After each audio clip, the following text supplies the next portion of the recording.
All right, so another live stream here on Saturday afternoon where the sun is actually out. Brewing up some tea currently, and I'm going to share this as usual to Facebook. And in this live stream, I actually have an outline of things to talk about.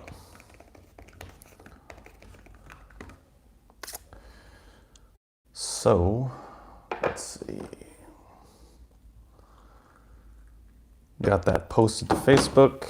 I'm going to give it a minute for people to start showing up. But basically what my plan is for this live stream is kind of as the title indicates. I'm going to talk about some strategies for actually starting to increase our intelligence and to counteract the pretty apparent dumbing down that happens. And also, I'll talk about these two concepts of being dumb and smart dumb. Because believe it or not, you can be really smart but still be really dumb at the same time. And there's various types of that. So what I'm going to do is talk about some of these strategies. And obviously it's a huge subject and there's a lot to each component, but I'm just going to share some of the big broad strokes and kind of start to set the context for this, and then over time I can unpack that. So I'll share a little bit also about my experience, my story. Yeah, I'll do Q&A in a bit. Like once I talk through my basic points, I'll answer questions as well. So I'm going to talk about a little bit about my story, because that's one thing people often ask is like about my personal experiences with things or my personal life, which I oftentimes don't talk about that much, or I try to keep things a bit more impersonal, I guess, in some ways.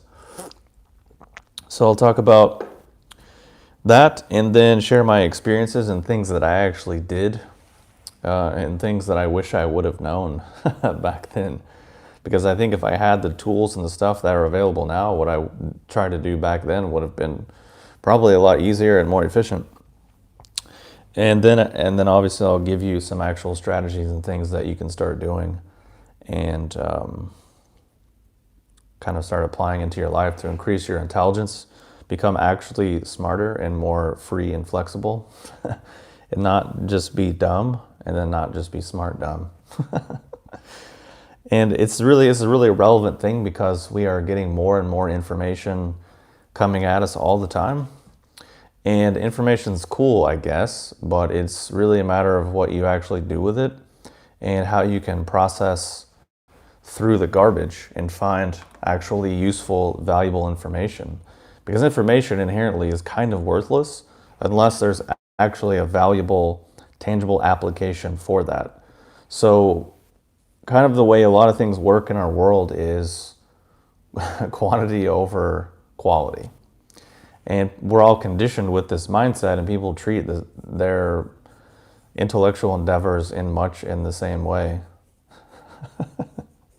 Is this all spiritual, or is there scientific proof? Oh man, that's great.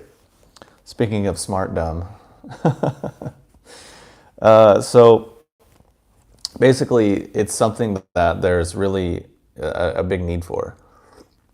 So while I'm into it, while I'm starting, I'll talk about the two concepts of basically being dumb and being smart dumb. And these are things that became very clear to me once I increased my intelligence dramatically and then was in school, was in college, and went through philosophy courses and psychology and sociology and various other things which were supposed to be like intellectual endeavors, and then just being like, man, these people are idiots. Like, I know they can run on the hamster wheel very quickly, but it doesn't really amount to much of anything at all. Yeah, so I'm basically just going to talk, and then at the end you can ask questions, or while I'm talking, feel free to ask questions and I can answer them. And it's just, like I said, a lot of my own experience and my own ideas and things that I've used in my own life to increase my intelligence dramatically, and I'm still doing. So in that way it is scientific because I've done it and it works. I've done it for 15, 20 years and it has worked. So Dum-dum is just kind of like one thing that the internet allows, one side of the coin that the internet really allows, where you have your pre-existing belief system, whatever that is. And then you're basically become insulated in that. And because you can choose all of your own mediums, and because the internet just shows you more of what you've already looked at, you just basically can get smaller and more insular in your worldview and in your perspective on things, and just go deeper and deeper into whatever your inherent bias is. And this is one thing that pretty much no one really is hip to that often, is the fact that we all have biases and that we all are inherently biased, and that objectivity is not quite what we hope it would be.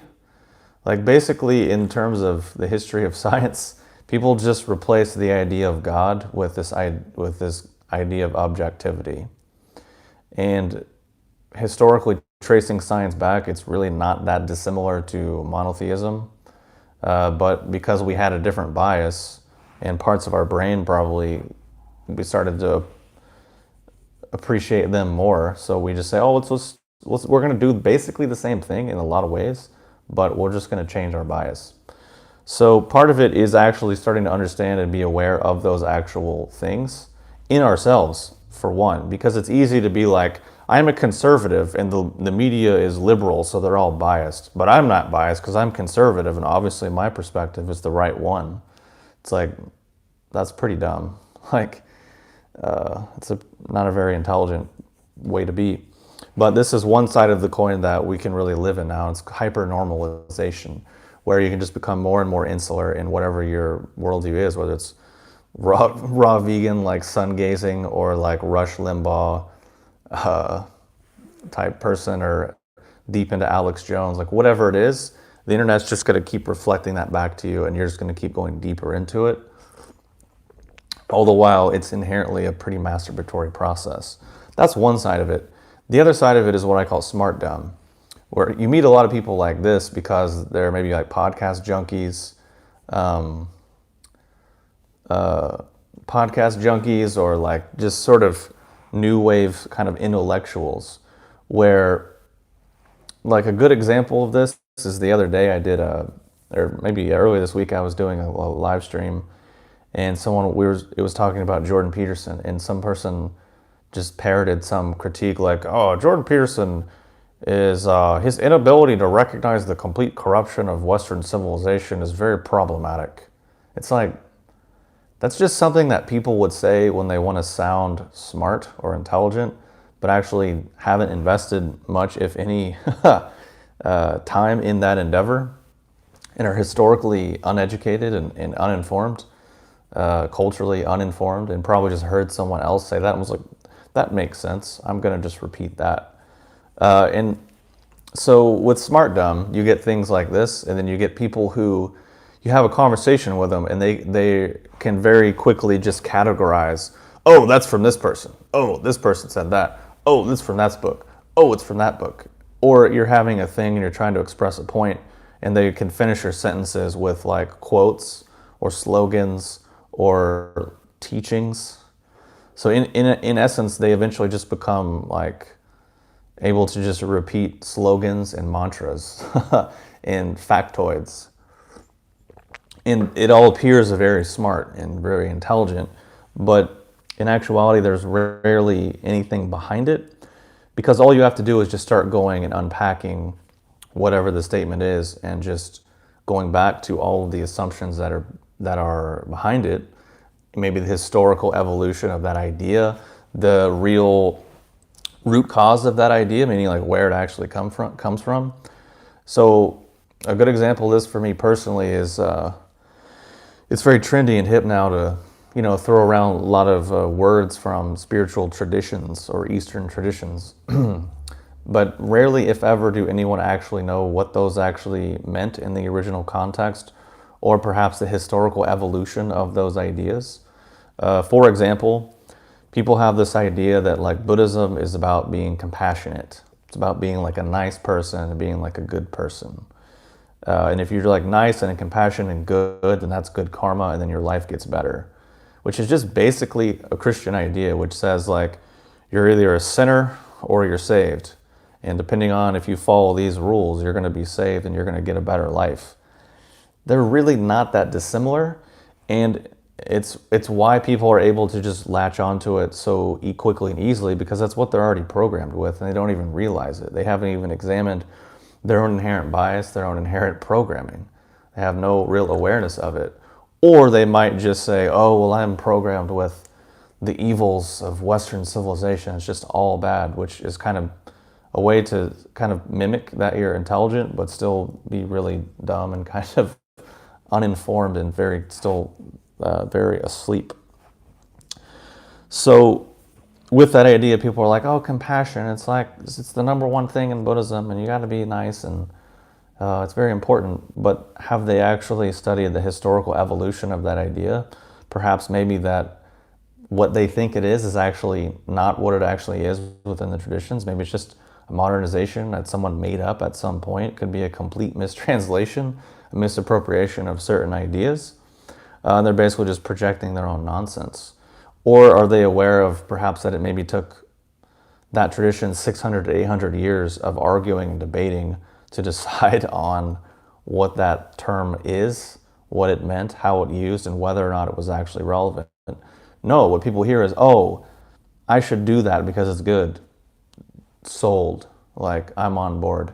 And that's just one example. We could spend this entire live stream breaking down all these examples of words and terms that people are just completely have no idea about, but are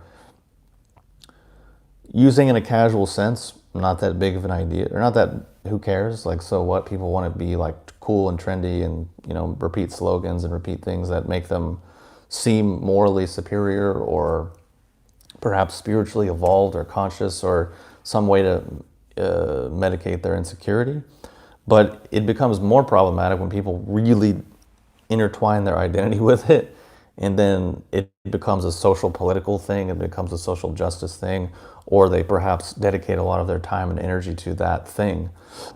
And it's just this kind of common sense, like if you're going to go deep into something and really identify with it, shouldn't you actually be informed about that and actually want to be able to arrive at a point to say, what do they mean?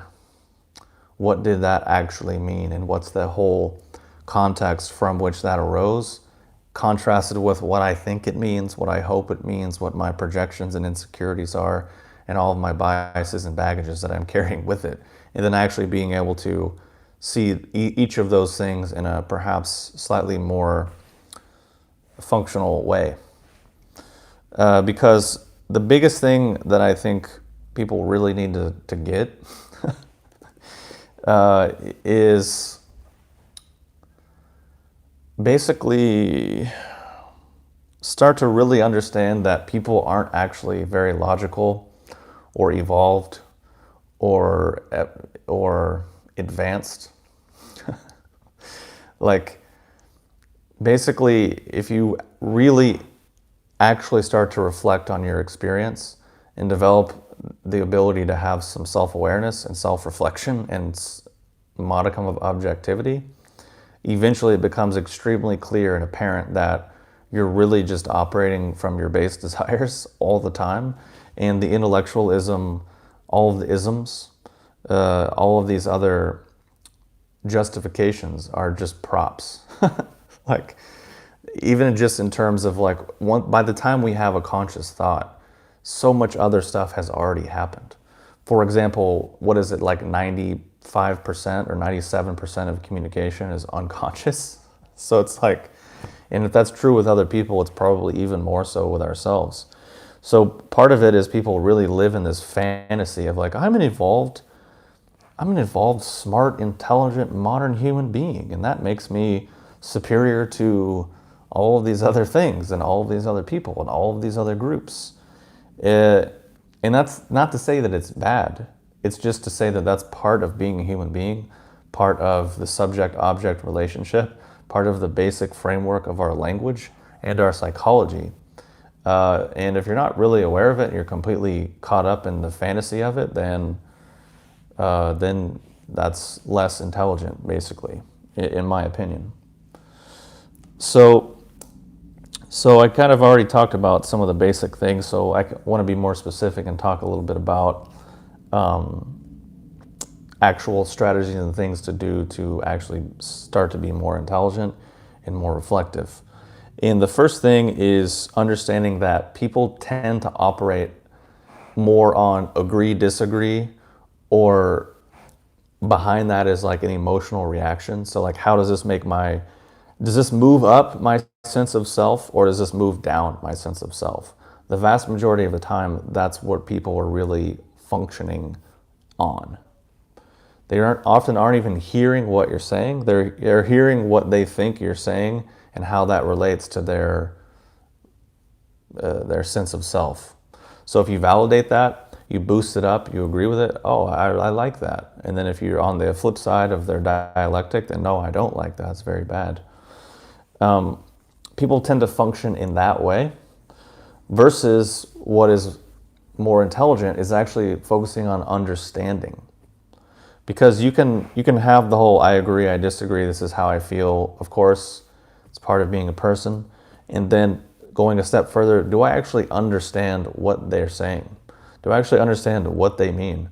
Do I understand where they're actually coming from? Meaning, like, here's this statement, but that statement is, the way I look at it is it's like an ecosystem. It's not just its standalone thing. It didn't just arise out of nothing. And it's not original. It's not unique. It's not special. Because on this level, nothing really is, because because everything is a composite. Everything is a relationship or some functional type of association of variables. So that's an important thing to understand. So if you can understand, say, this is what is being said, then what is behind that? What were the assumptions? What were the belief systems? What were the experiences that shaped a person to end up at that place? What is their actual underlying emotional quality?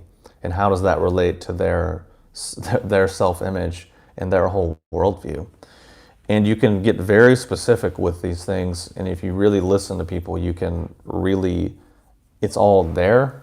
If you actually understand language, you understand yourself, you understand just a little bit about how we actually function most of the time.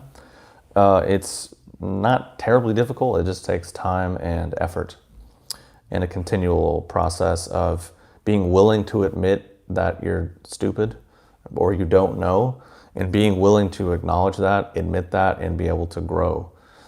Because that's a really difficult thing, I think, for a lot of people, is to be like, actually, I'm wrong and I don't know. People would much rather argue or be nasty or get emotional than just be like, wait, I don't understand, I don't know. Or maybe I don't care, it's irrelevant to me. So that's the first thing, is focusing more on actually understanding and less on agree and disagree. And the other thing is understanding relevance, because there's tons of information. There's tons of things you could study, you could learn, podcasts you could listen to, so many things, but is it actually relevant? So for example, on my other last live stream, people were like, what do you think about simulation theory? And I'm like, I can't think of a more irrelevant endeavor.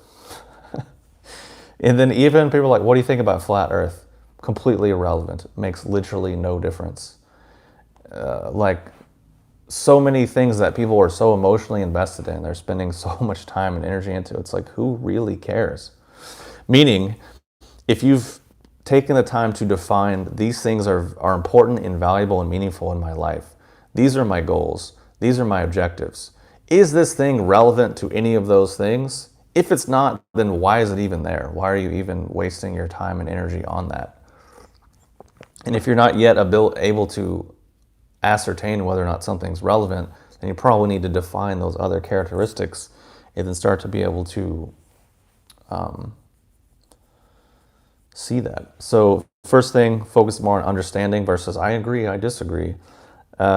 Second is being able to start to reflect if something's actually relevant or useful or meaningful in any way, shape, or form, or if it's just masturbation. Like, my pinky fits in my nose. Oh my God, was it designed by God? Or is it the result of billions of years of evolution? Who really cares? Like, it really makes no difference at all. But it's like some pseudo intellectual idea that seems relevant and important to people. And that's basically like what became very clear in school through many things that I would study, or just things on my own, watching documentaries, reading books. It's always like, this is the formula. We want to explore this thing. We're not sure if it could be this or it could be that. So we're going to explore it. And then at the end, so we've just explored these things. We don't know still if it's A or B or C or D or anything. We haven't made any tangible, meaningful conclusions or contributions, but we've explored it and we've talked about it. We made this documentary, we wrote this book, or we did this course. And we really, wow. It's like, okay, and? Anything else? Okay, so getting back to the point. Third aspect is very important, which is varying your inputs.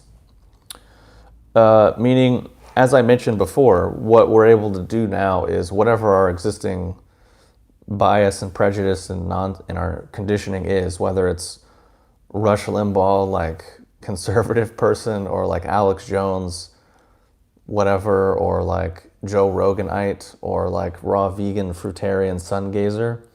Basically, we can just completely envelop ourselves mentally in that space and then become more and more small-minded and actually less intelligent because of the lack of varying and diverse inputs. So these all kind of build on each other in a way, because varying your inputs means watching things, consuming things that you don't agree with, that maybe aren't within your philosophical belief system, or maybe are completely counter the opposite. But being able to actually watch it, listen to it, read it, understand what they actually mean, why they actually mean it, what's important to them, what their goals are, what their fears are, what their experiences have been to lead to that point, and then be able to observe your own, oh, this is bullshit, oh, this is so dumb, or perhaps whatever way in which you're able to be objective and somewhat listen to it or consume it in a slightly clear way. And then basically this can be applied to quite a number of different things. And this could be an instance where sometimes you're consuming things that aren't actually relevant, aside from the fact that they are completely irrelevant, meaning the fact that they are so far outside of what you're used to that has value because it can stretch and expose you to something that's just really quite foreign. There's been many things in my life that I've done just for the fact that I didn't really care for it, or it was kind of just the opposite of what my worldview was. And it was just for the experience, for the learning experience, to be able to go into this other world or realm and be able to navigate it and relate with people in these types of ways. So, and then the fourth component is immersion. So these are things that wouldn't maybe necessarily always be done at the same time, but they're all effective strategies in their own right. Meaning, like, let's say you've defined, this is what's important to me, this is what I want to hone into. So you want to learn about a specific subject or gain aptitude in a specific endeavor, then you would go straight immersion. Meaning only listening to things or consuming things that support what that goal is, or what that objective is, or endeavor or skill set, whatever that is.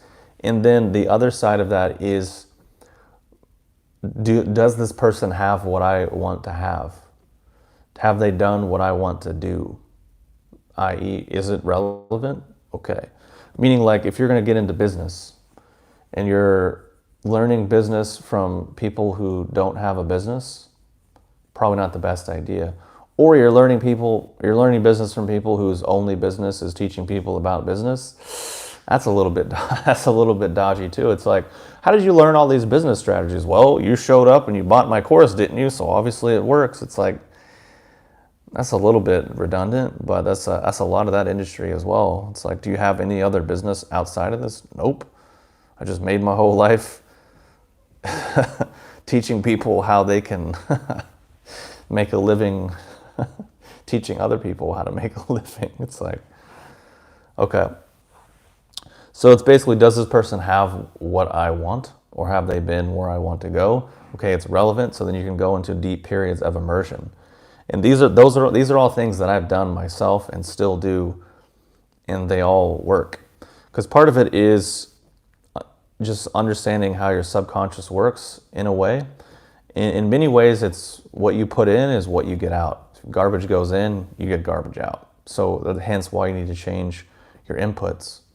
If you are still operating on a purely emotional basis of agree, disagree, or locked into whatever your bias is, and you don't even know about that you are biased, that you are prejudiced, that you are probably all the things that you don't like, then it's going to really limit where you can go, what you can do, and the results that you can create subsequently. And then immersion is really quite important and an effective thing, and that's oftentimes why people don't achieve things or attain things, is because they don't immerse and they don't have the discipline and the dedication to like follow through with it. People like perhaps the manifestations of things or the external appearances or the end results, but they might not like the end result if they knew what they had to do to get it, which is kind of how life isn't fair and how there is injustice. Which is just, part of life. And even in business, the vast majority of businesses fail and they don't work. And that's just kind of how it goes. So that's some thoughts of mine about this subject. Each one of these things I could unpack and get a bit more specific upon. But basically, this is coming from someone who was not very smart, was not very intellectual, or not much aptitude in scholarly pursuits.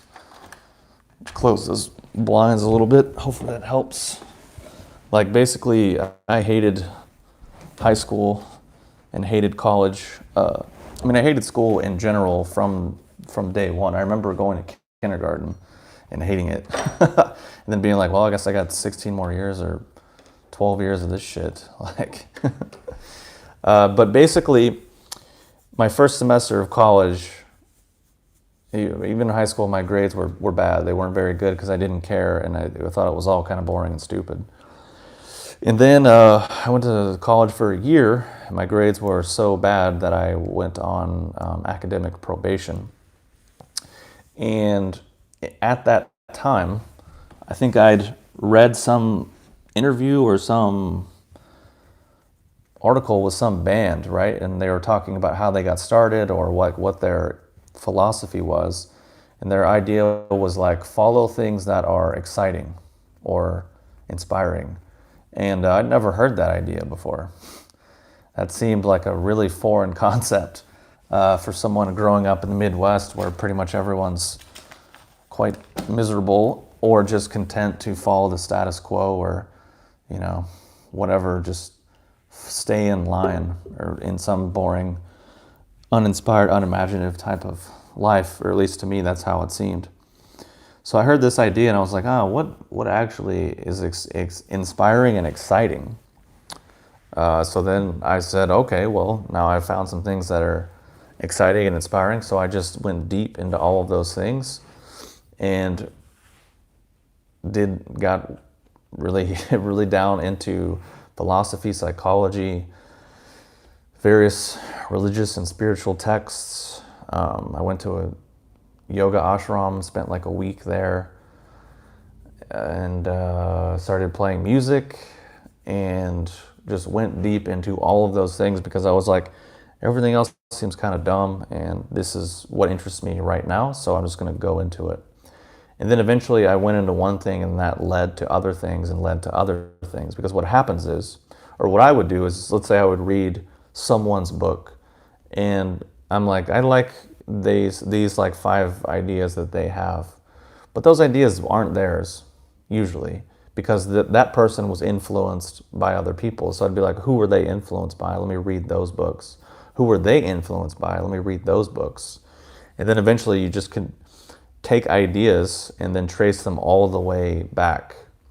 And then you understand what those ideas are in a much bigger, broader way, because you can look at the results that each one of those people has manifested, how successful they've actually been, to determine whether or not those things are valid or if they're just kind of fruitless and kind of a pointless endeavor. And that's something I've done with most, if not all, things that I've been interested in, whether it's music or tea or incense or internal arts or medicine or philosophy or whatever. It's like, here's here, but let me just take this as far back as I can take it and start to see who's actually authentic and with it, and who is just sort of like clowns or parrots or just repeating whatever nonsense. Because from what I've seen, within any endeavor, within any genre, the vast majority of it is not very good.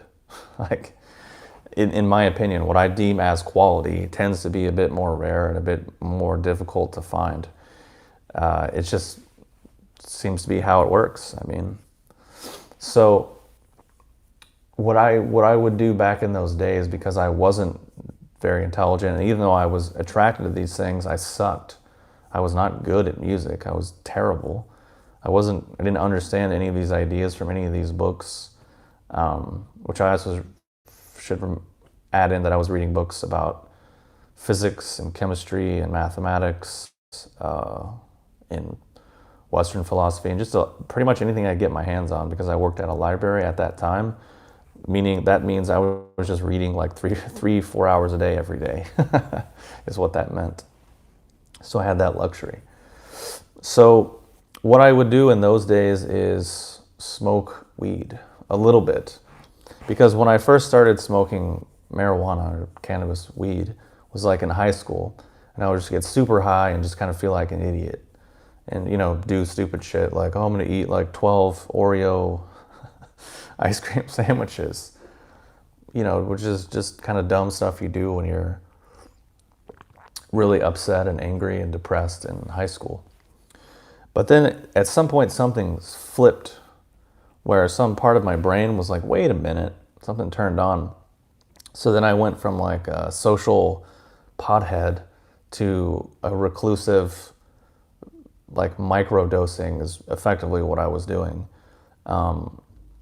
Like high-grade stuff that I could get my hands on. Meaning, like, because I was doing meditation and yoga and these other things at that time, I would just take one very small sort of vapor hit of high-quality cannabis, and that was it. That was all I needed, because then I could tackle this book about physics or mathematics or Hinduism or straight up Christianity or something. And even though if I would just read it, I couldn't really get the ideas, but this could stretch and I could start to see and start to get it. And then just over time, I could be like, oh, I see what they mean. I get what they're referring to. I understand these relationships now.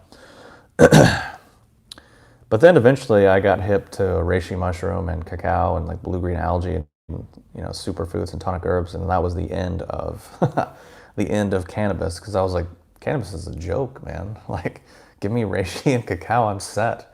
But like now there's so many other things. Like if I would have had lion's mane back then, or a bunch of the amazing stuff that's available now, it just would have been a totally different game. I wouldn't have had to sit in like grungy people's basements, like trying to get weed, like all the nonsense that you have to do. So I don't really recommend it, because there's far better strategies now and far better options for people now. But yeah, so I just continued on to that. And then once I went back to school, it was a breeze. It was a piece of cake. I got all A's and B's like without even trying. And I was like, this is supposed to be difficult, guys.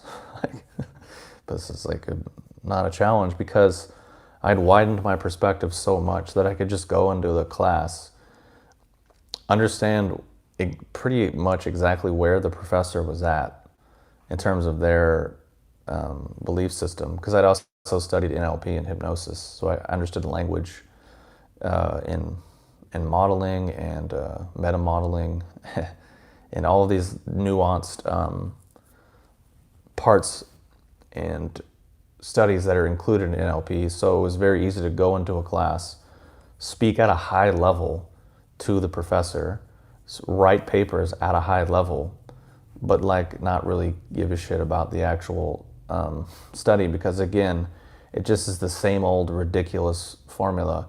Well, here's what we might explore. Here's what we're going to explore. Here's what all these people say about it. And in the end, well, we're not really sure just yet, but here's what these people said about it, and here's what we thought, and here's what we might think. So stay tuned next time, where we might say a little bit more about what we might think and what we might hope to believe. But we're just going to go ahead and quote these 5-10 other people who've already done the exact same thing, and that's considered smart and intellectual, or whatever the fuck. So you just do that, and teachers are just like, wow, that's so great. And it's like, you guys are just clueless, man. Or just like, even like philosophy of religion classes, I'm like, dude, you guys are in the dark ages. Computer science classes, you guys are in the dark ages, man. Like, get with it. Fortunately now it seems like colleges are mostly like indoctrination, like liberal communist propaganda indoctrination stuff. So didn't really miss much, I guess. But anyways, that's kind of like the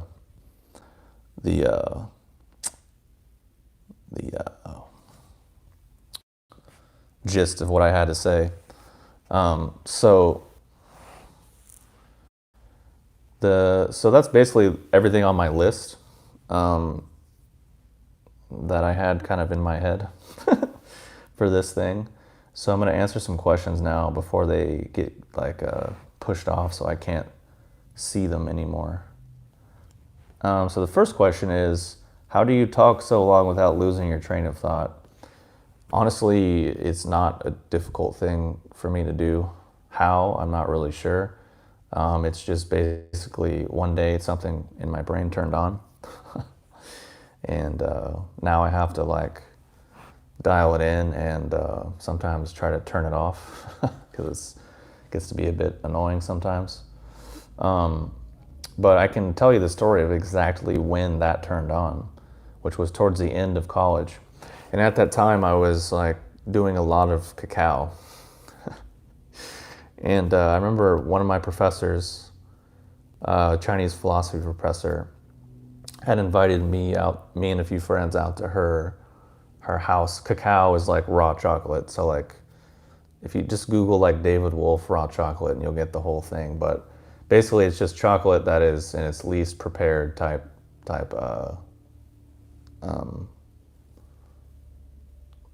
form. So it's more psychoactive, let's say.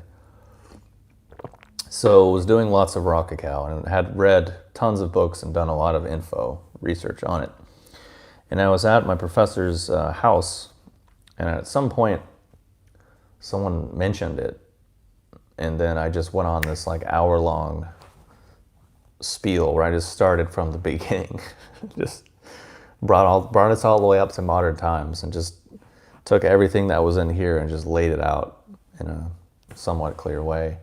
And I'd been in a number of these ladies' classes and never really said a word, and was always just kind of quiet and stuck to the back.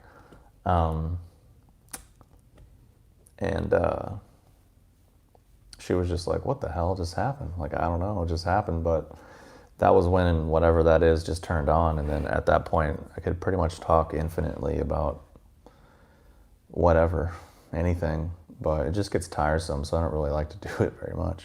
Kind of makes my head hurt after a while. So hopefully that answers your question. I guess it doesn't, because I don't really know, but I think it's part of like taking in information. And also just a lot of the people that I really liked and modeled and looked up to were really good orators. Not that I am saying that I'm a good orator, because I don't really think that I am. There's significant and tremendous room for improvement. But I just tend to talk like how I talk, and kind of that's it.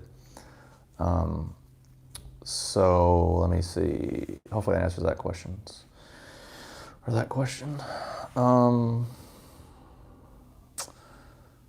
Trying to see if is that prune juice you're drinking? Nope, this is some tea that I've been brewing in my trusty teapot. But it's getting a bit room temp at this point. So let me scroll back and see if I can catch the questions.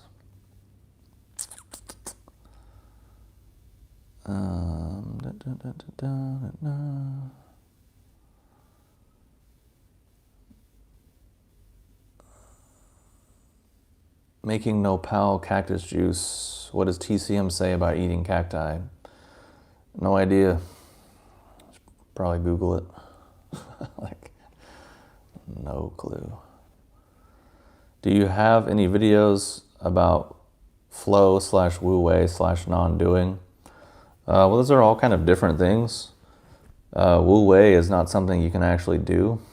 It's a high level state that eventually arises spontaneously and naturally as a result of specific practices in a complete overhaul and reformatting of the entire functioning of our system.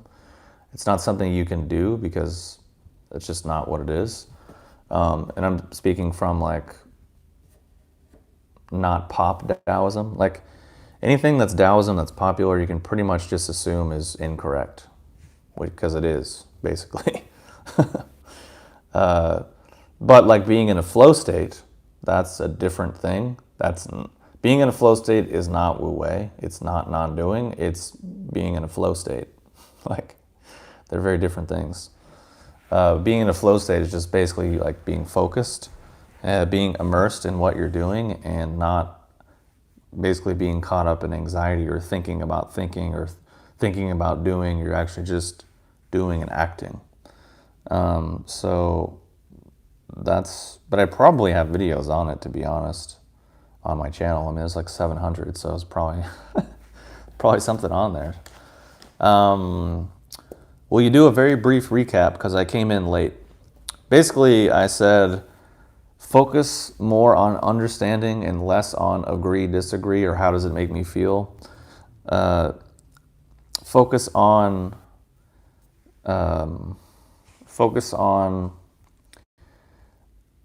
ascertaining whether or not something is actually relevant and developing discernment.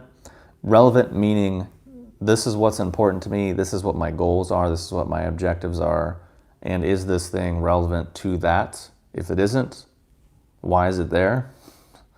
And if it is, then cool.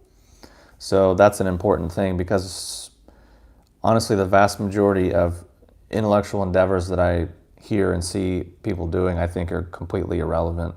I think a lot of the questions and in big, existential things that people are weighed down by are also irrelevant, and really have like no real relevance or value or meaning or benefit aside from making people feel bad. That's just my opinion, obviously. So that's a big one, developing discernment and understanding relevance. The other thing is varying inputs, meaning consuming things that you don't agree with sometimes. Consuming things that you don't really care about, but just for the fact that you need the diversity. So doing things that maybe challenge your beliefs, challenge your biases, challenge your emotional whatever, and just doing it for that exercise, and then observing yourself and seeing how you react. Are you able to just be chill about it and actually understand what they mean, where they're coming from, and why they're coming from that place? Or are you still just caught up in your own bias and prejudice? And I guess as a caveat, actually getting to the point where you become aware that you are inherently biased and prejudiced and not objective at all. And I think the other aspect was immersion. So if you define goals, define objectives, then you can basically single focus and single task and get immersed in things that support those things. And then become immersed, but also be regular with that immersion and let it stretch out over a period of time. And then the last thing is actually just understanding that people aren't actually logical. They aren't as evolved or modern or above their animal self as they think they are. In actuality, I think we're basically animals in a large degree.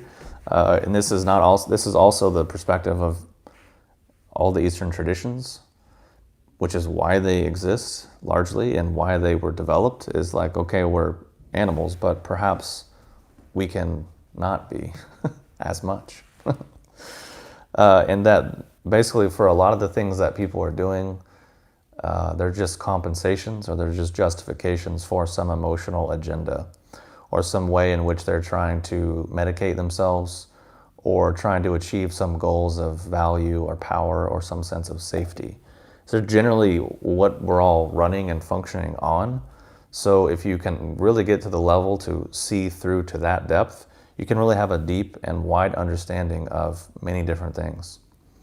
So that's the gist, I guess.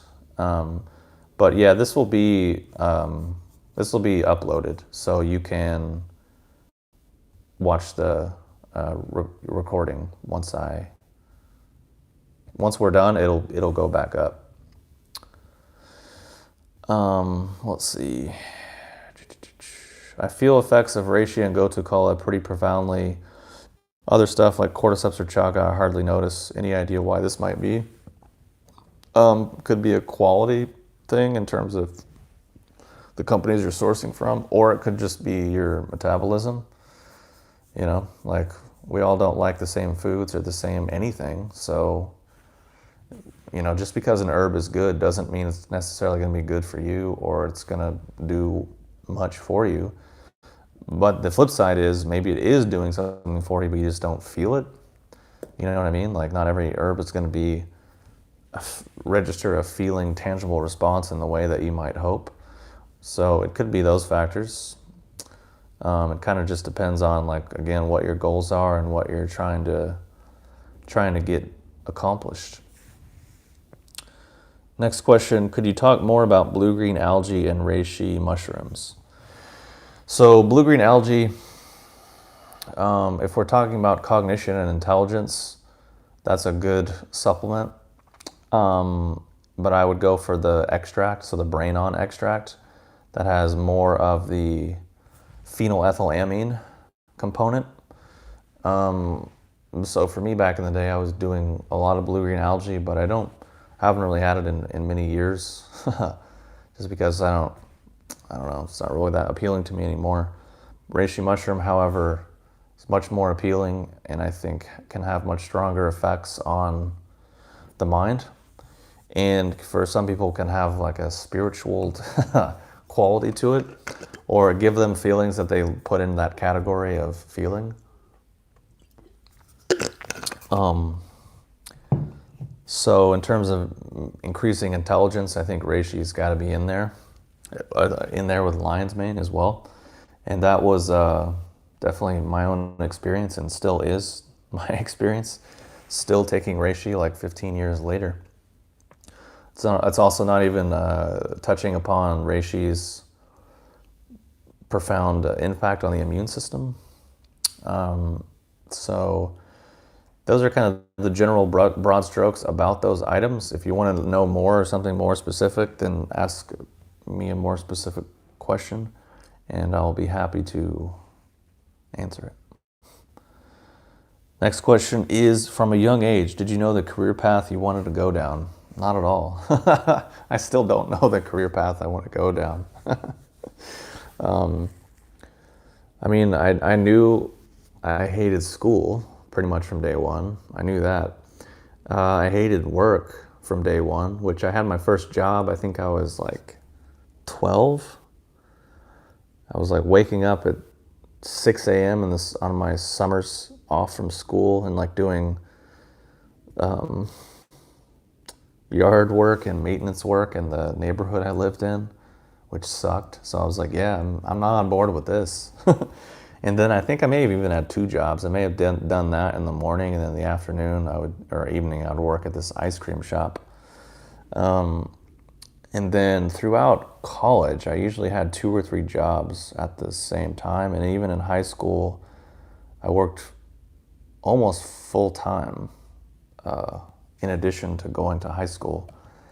And then when I was in college, again, worked multiple jobs. So very, very well versed in how much jobs suck and how much I don't like them and how much I didn't want to do them. It was also similar to like school, because I thought I just didn't like learning, but then I was like, I just don't like learning this literally stupidity, like this ridiculous nonsense that you're trying to peddle as history or advanced information or relevant or important information.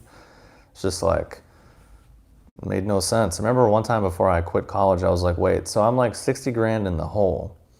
And when I graduate, I'm going to be lucky to make 25 grand a year. And they're like, yeah, exactly. And I was like, how does that make sense? They're like, I guess it doesn't. I'm like, yeah, I guess it doesn't either. They're like, but you can just go back and get another degree. I was like, oh, so go what, like 120 grand in debt? So then I can maybe make what, like 60 grand a year? Oh yeah, it sounds like a dream. So, but then once I realized, like, oh, I love learning and I feel somewhat adept, it's just not about those things, then, oh, I actually can work really hard. It's just only on things that I care about or see value in, then sure, that's a different thing. But did I know that? Definitely not. It all just kind of happened, and I still don't really know.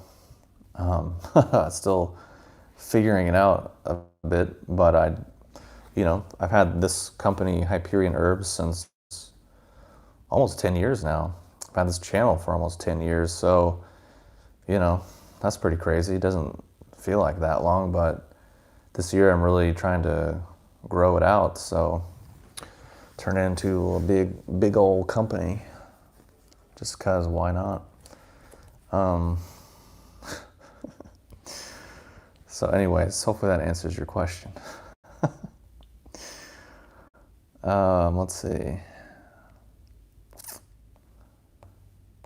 Was there any book that greatly changed your perspective? Probably. I'm sure there were many, but the better question is, can I remember what any of those were? Definitely not. This was like so long ago. I think at the time I was really into Robert Anton Wilson, and many of his books were good and sort of stretched my mind and gave me inspiration on how to stretch my mind. Even though now looking back, I'm kind of just like, it's just kind of wacky and goofy. But at the time, it was helpful, and it was a stepping stone. And then once I stepped, I kind of forgot about it and moved on. So that's one. Hey, what was his book? Prometheus Rising, Quantum Psychology. Just a lot of, pseudoscience and like pseudo-mysticism and quackery. But it was helpful to me at that time. But otherwise, I can't really remember because it's been so long, and I just didn't keep track. And I also worked at a library, so I didn't have to like buy books. I just would rent them or read them at work.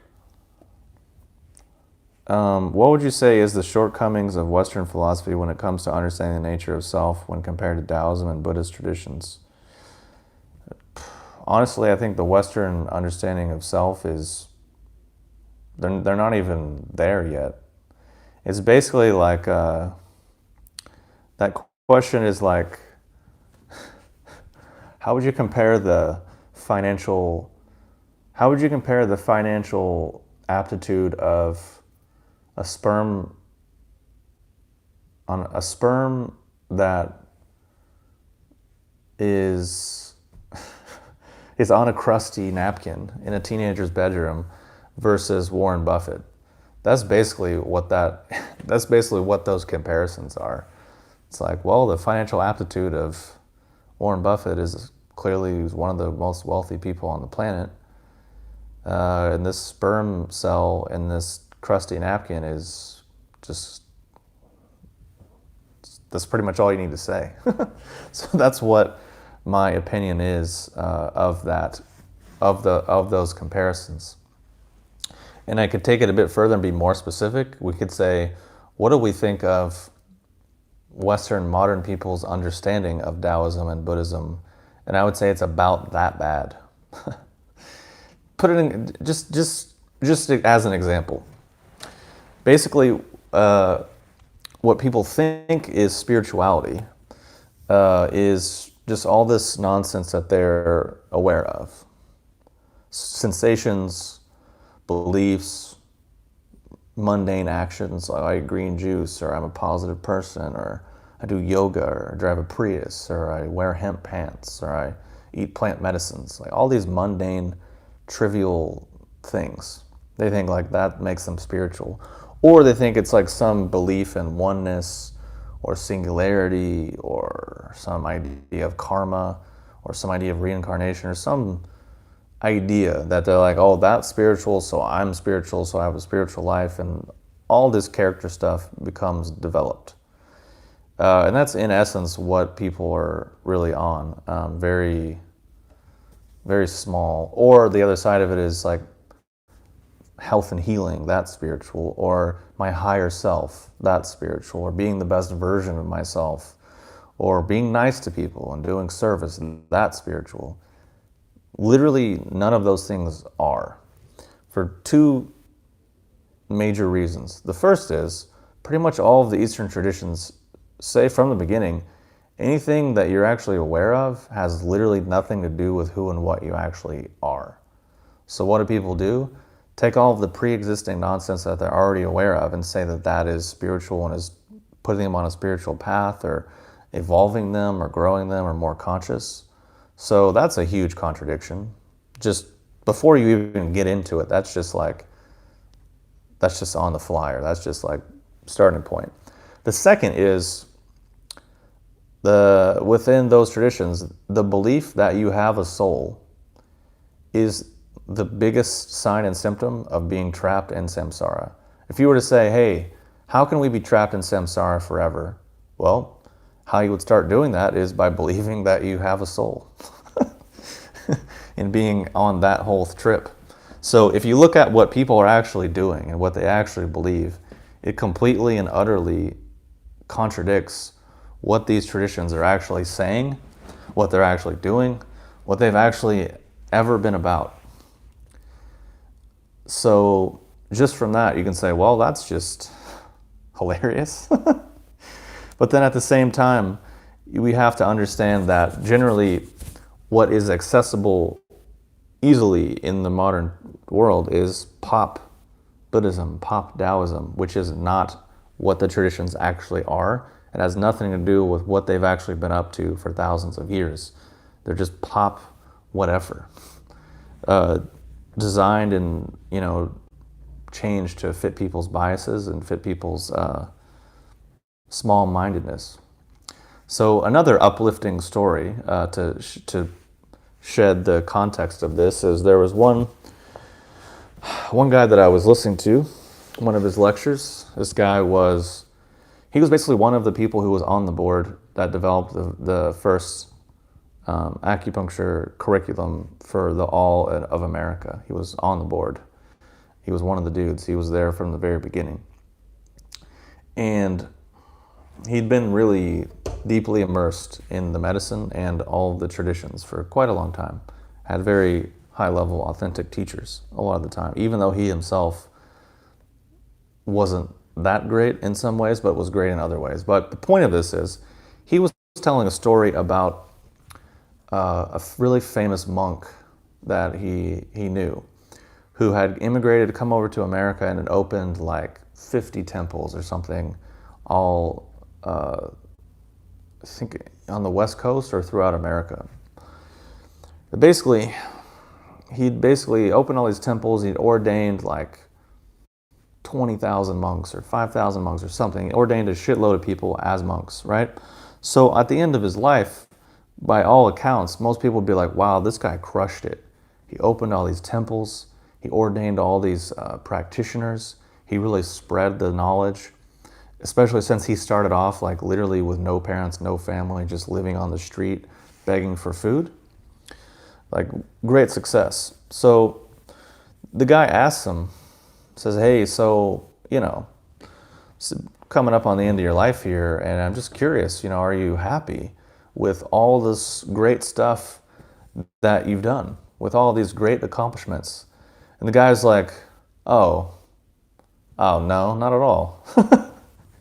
And he says this like kind of laughing. He's like, wait, what? He's like, dude, you've opened all these temples, you've ordained all these people, you've taught all these people, like, why don't you think that's a great success? And he was like, oh, well, maybe immigrants can go to the temples and enjoy it, but pretty much no one has gotten or understood literally anything of what I've actually taught, and literally anything actually about Buddhism.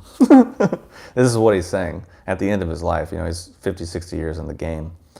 And the guy's like, wait, what? I don't understand. Like, how can you say this? And he's like, well, basically what it comes down to is a couple things. The first is pretty much everyone here is just an adult looking to another adult to make them an adult. So that's just never going to work. And he said, they can't practice, they can't hear, they can't learn because none of them have any self-respect or any real self-esteem. And he was like, when I was living on the street and I had literally nothing, I had more self-respect and self-esteem than they did. And the only reason I went to the temple was because they had food. They were like, hey, you want to be a monk? And I was like, is there food? And they were like, yep, 3 meals a day. And he was like, sign me up. So became a lifelong monk. And that was his experience over, teaching these things in the West, in America, for many decades. And I think it's pretty true, actually. After being in this world for a decent portion of my life, I would concur that those assertions of his are inherently correct. People are unable to hear, learn, listen, thus unable to practice because of the reasons that he listed. So to answer your question, I don't think there really is a comparison between Western philosophy, understanding of self, or these other traditions, and then even Western modern practitioners and their understanding of these traditions, still not even a comparison. Because it's just literally pretty much everything people think and believe about those things is generally incorrect. If not incorrect, oftentimes a complete contradiction, like the literal exact opposite. Which means if you're doing the exact opposite, you'll never, ever, ever, ever actually do it, because it's square peg in a round hole. I know it's not very positive or uplifting, but it's really the facts as I've experienced them from studying with people who are actually skilled and are actually in traditions and have actually been in traditions for a long time. This is what they've said to me, and if people were hearing it and it's upsetting, it was just as upsetting, if not more upsetting to me when I was first hearing it, and all of my beliefs and my hopes and dreams and my projections and all the ways in which I thought I was smart or special and all these things were just getting destroyed. I was just like, I don't like this. It doesn't make me feel good. But it doesn't matter. It's irrelevant. So hopefully that answers your question. Might not be a very positive answer, but that's what it is. Let's see. Eye floaters, why? No clue. How do I become more disciplined? You become more disciplined by taking more disciplined actions. It's literally the only way. You say, I'm going to do this, and then you do it. Could be as literally as small as I'm going to take out the trash, or I'm going to wake up at this time, or I'm going to stop picking my nose. Like, it doesn't have to be huge. It's just literally, I'm going to do this thing, and then you do it. And if it's difficult to say why, if it's difficult to actually do it, then you probably need to figure out why you actually want to do it. Because if the why is big enough and the motivation is strong enough, or you want the thing that thing will lead to enough, then you'll do it. And if you don't, then eventually you probably will, or you'll just get over it. Or if you can't do it, sometimes it's just also because it's irrelevant or the wrong thing. Like there's just some things I've tried to be disciplined about and I just never could. But other things, it's a complete piece of cake to be disciplined about them. So ergo, some things are just totally irrelevant. So that's pretty much the only answer that I can give right now. What do you think will potentiate the nerve growth potential of lion's mane? Herbs, substances, practices? Probably like a good sleep. I don't know. Good fats. Definitely good fats for your nervous system. And sleep and rest. Those are definitely good things. There's definitely the Paul Stamets stack that people were talking about. People were like microdosing lion's mane and psilocybin mushrooms and vitamin B3, so you could definitely do that. Or you could just do like algae or bee pollen or something with a lot of B vitamins and lion's mane. But honestly, I just do lion's mane and then sleep well and drink water and eat good fats, and it seems to be quite good for me.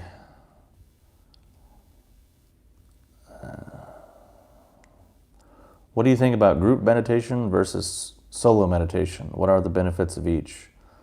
Well, I don't think meditation is the correct term there, because literally no one in those situations is doing actual meditation.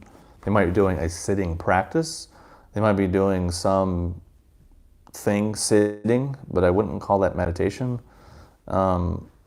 So I guess the good part of doing group stuff is you can have group support, and you can have perhaps someone teaching you. The benefits of solo is that is where the rubber really hits the road. Meaning, are you actually going to do it on your own? Are you actually going to get into it and dedicate the time and energy on your own? That's really where a lot of this stuff will happen. That's the way I look at it anyways, but I literally don't think people are actually doing meditation. So it kind of just depends on what people mean with their like sitting practices. Do you have an opinion on Carl Jung and his cognitive senses? In short, what do you think about Jungian analytical psychology? I think partially a couple things. First is Jung admittedly stole a bunch of stuff from African shamans and other cultures that he just kind of weaved into his ideas. I think probably there's good things within Jungian stuff, but I think also a lot of times it's just another excuse for people, meaning like just another intellectual masturbatory rabbit hole with like no real end. So I could say two examples of this. One is when people really get into their shadow work. It's like, okay, what's valid and useful is to recognize that you are lying to yourself, that you are in denial quite a lot, and you're actively deceiving yourself and other people, and you're generally a dishonest person because you have this fake idea about who and what you really are that's actually really limiting and is holding you back and probably hurting your health. That's a valuable and useful thing to actually start to understand and look at and have awareness of. But what people do shadow work is they just take that same stuff and just keep doing it. And then because you're just going to keep finding an infinite amount of shadow material. And literally, I can't think of anyone that I've ever met who openly was like, oh, I've done my shadow work, or I'm doing shadow work, who had actually really done much of anything. Mostly what I've seen is people just get more in denial, or they think like, oh, I did that, so I'm good. Or like, I popped that pill, so I'm all set now, I don't have to worry about it. It's like, that's not really the point. That's not really the purpose. And that's really abusing the philosophy for your own selfish agenda. And it's just another way to be more in denial. Another example I can give is someone that I knew once who was, seeing a therapist, and they were doing, some real Jungian work. So this person had an ex, they had a bad relationship, and they lived with this person, and they got out of that relationship, but they still had a box of their old stuff in their car, driving around with it in their car for months. And I'm like, eventually, hey, why don't you just throw that stuff away, because you're not in that relationship, you don't want that stuff, and it's making you miserable. Why don't you just like toss the box in the garbage? Oh, I'm not yet ready. I'm not at that place yet because I'm working with my therapist right now, and we're been doing some poetry and journaling and like free-form writing about it. And then he said I should do some painting to really, identify my fear and really like just see it and visualize it and get it out and process it. And we've been doing a little bit of regression and some journey. Like it just listed all these things that they're doing. Meanwhile, months and months and months are going by, and then you just still never threw the box away. Then last I heard, the box was literally locked in the trunk. They moved it from the back seat to the trunk and then couldn't get their trunk open. And I'm like, if this isn't symbolic, I don't know what is. So in my opinion, those two stories really sum up quite a lot of what actually happens with those genres. Granted, you can't make necessarily blanket statements to say that it's all bad, because ultimately it comes down to the practitioner and the person. Because if someone's actually good, then they can use it in an effective way, in a relevant, useful way. So, but those are just funny stories. What do you think about needing 10 hours of sleep to feel rested? I think you said you needed 10 hours of sleep to feel rested, so you need 10 hours of sleep to feel rested. Then you should sleep 10 hours. I mean, different people have different sleep requirements. I think due to Jordan Peterson and K-pop group Jungian Psychology is about to get super popular in women's circles. I think it's already pretty darn popular there, man. People are real into their wild womanhood and their like being connected to nature and all these archetypes and all this stuff, which is just generally a lot of delusion and confused nonsense, in my opinion. But, if it helps someone, then good for them. But it's just one of those things where you have a conversation with someone and they're just real shifty about everything, because you don't really know where they stand. You don't really know what's going on. They can always just pivot and turn a dime or use some sort of Trojan horse emotional manipulation because they're just speaking in these terminologies rather than actually having clarity, specificity, definitions, that whole thing. Let's see. Did I miss any questions? I feel like a lot of my stories have been very just real downers. I just need to be more positive. You're pure love and light beings. You matter. You're meant to be here. You're meant to be here right now. Like infinite waters diving deep. This kind of shit, man.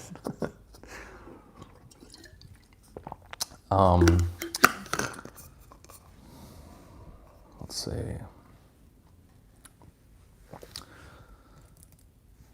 I recommend CS, Joseph, about Jungian analytical psychology, specifically an INTP type like you.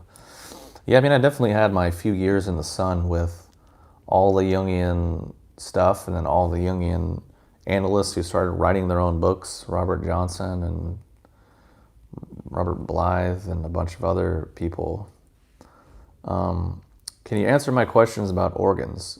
Dude, you've asked this question before, and you're asking me what TCM says about it. I have no idea. If you like the food, then you should eat it. That's what TCM would say about it, I think. If you like it, eat it. Case closed.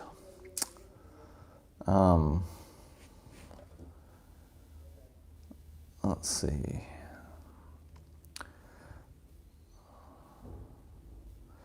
Yeah, and it's also like, at least in terms of the Jungian stuff, like I had my few years in that world, went deep, did many of the things. Some of it was useful and helpful, and a lot of it was just like, oh, okay. Like another thing that's popularized now is this whole masculine feminine nonsense. Like it's popular in a few circles. People have spiritualized it. They've spiritualized the gender roles. And they go into all this stuff about masculine and feminine. So people think like, oh, yin and yang. It's like light and dark and masculine and feminine. I mean, it isn't. Like this culture didn't exist for 5,000 years and have 80,000 texts to be like, yin and yang. It's just light and dark. It's just male and female. That's literally not what they're talking about. But like people take their pre-existing social gender role conditioning, and then they hear that it's bad. Like the modern program is like, oh, this stuff's bad and it's oppressive and you shouldn't do it and liberate yourself. So they're like, oh, how am I going to do that? I'm going to spiritualize it. So it's not gender roles anymore. It's a divine masculine. It's divine feminine. It's not just what I was already conditioned with. No. It's different because it's divine now. It's spiritual now. It's like, or you're just more confused. How about that? But yeah, I definitely went down that rabbit hole too, back in the day. It's also, big in the polyamory community and a lot of spiritual circles. It's a very popular idea with literally no validity. What do you think of the future of AI? Honestly, I never think about it because it's just not really. I'm not really that interested in it. So I don't really have an educated or informed opinion because I never think about it. I never do research on AI. Even though in many ways it's becoming more ubiquitous in our lives, I think, as we're using technology, computers and phones and tablets more, and then all these companies are running AI and doing things to, in some ways there's obviously positive things, and then in many ways it can go a bit dark, as we saw recently on Facebook, where they live streamed some tragic and fucking ridiculous things. But then people were blaming Facebook, like, you should have known, you should have caught it. It's like, how? It's just this weird people get into. They want freedom, but they also want to be policed by Big Brother. It's like, have you not learned from history at all? Have you not studied it? Do you not know how this stuff works? Do you remember the Patriot Act? Remember 9/11? Like, there was the world before 9/11, and then there was the world after. Very different. You just gotta scare people, and then they will surrender themselves to tyranny and oppression, or whatever. So that's the only thing I can think of about AI.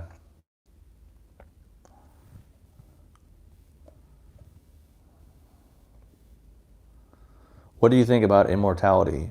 Why people want it, and is it meaningful or expedient? Well, I think it is definitely possible. I mean, I know, just say I know people that know people. That's all I'll say. Or know people who have met people who are older than people would believe is possible. So it is possible, but it is not common. There's like a handful of people on the planet probably that are in that category. So it is possible, but I don't think people are really going to get it biologically or with a lot of the techie stuff that's coming.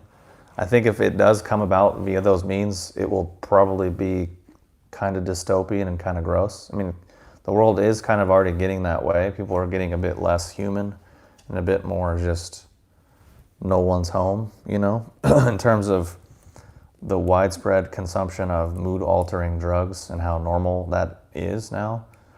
Whether that's people smoking tons of weed all the time or taking antipsychotics or anti-anxiety drugs, and then they're just keyed and programmed in with like TV and media 24/7. So at a certain point, you're just like, yeah, there's no one home. This is just like all in all, just another brick in the wall. But in terms of immortality within techie modern circles, I think it's just vanity and ego.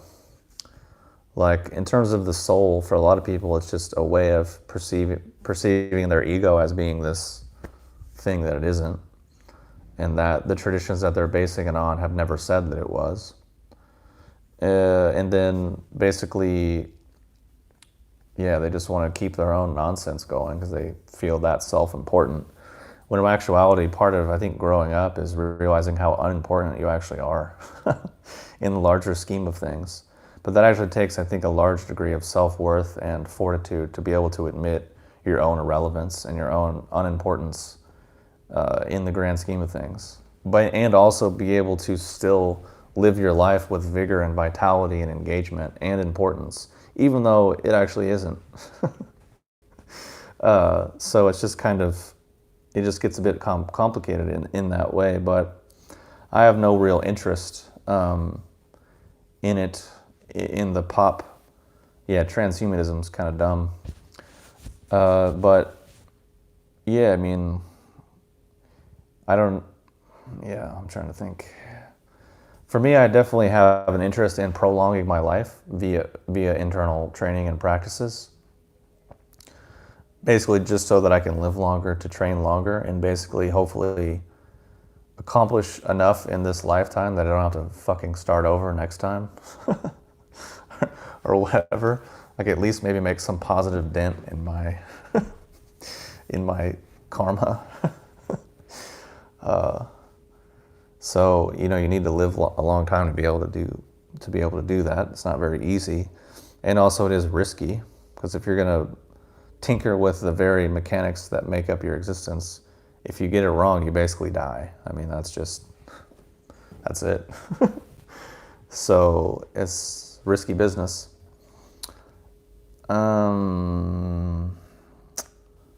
So hopefully that answers that question.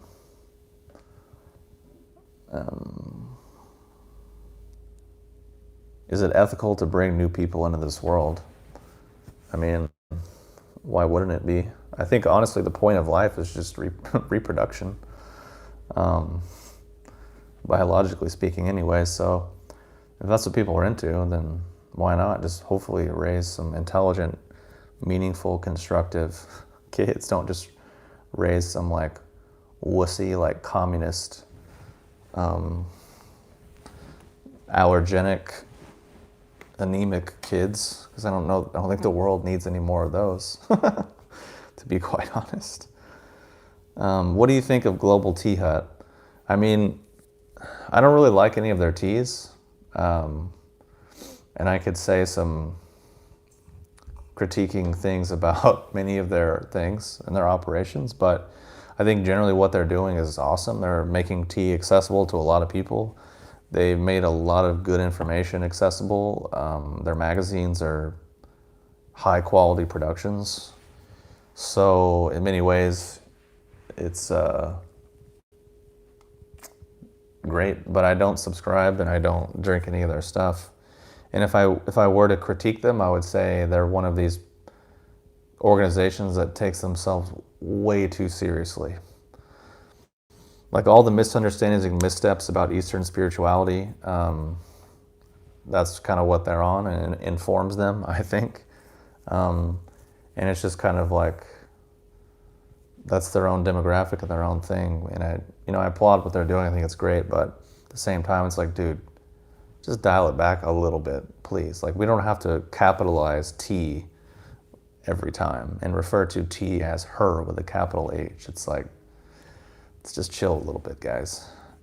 And also, like, no one in the tea industry really takes them seriously. Like, well, you know, when I was in Europe, I was talking to a lot of people who've been in the tea business for a long time, and they asked me about Global Tea Hut, and they were just like, did not have good things to say about them.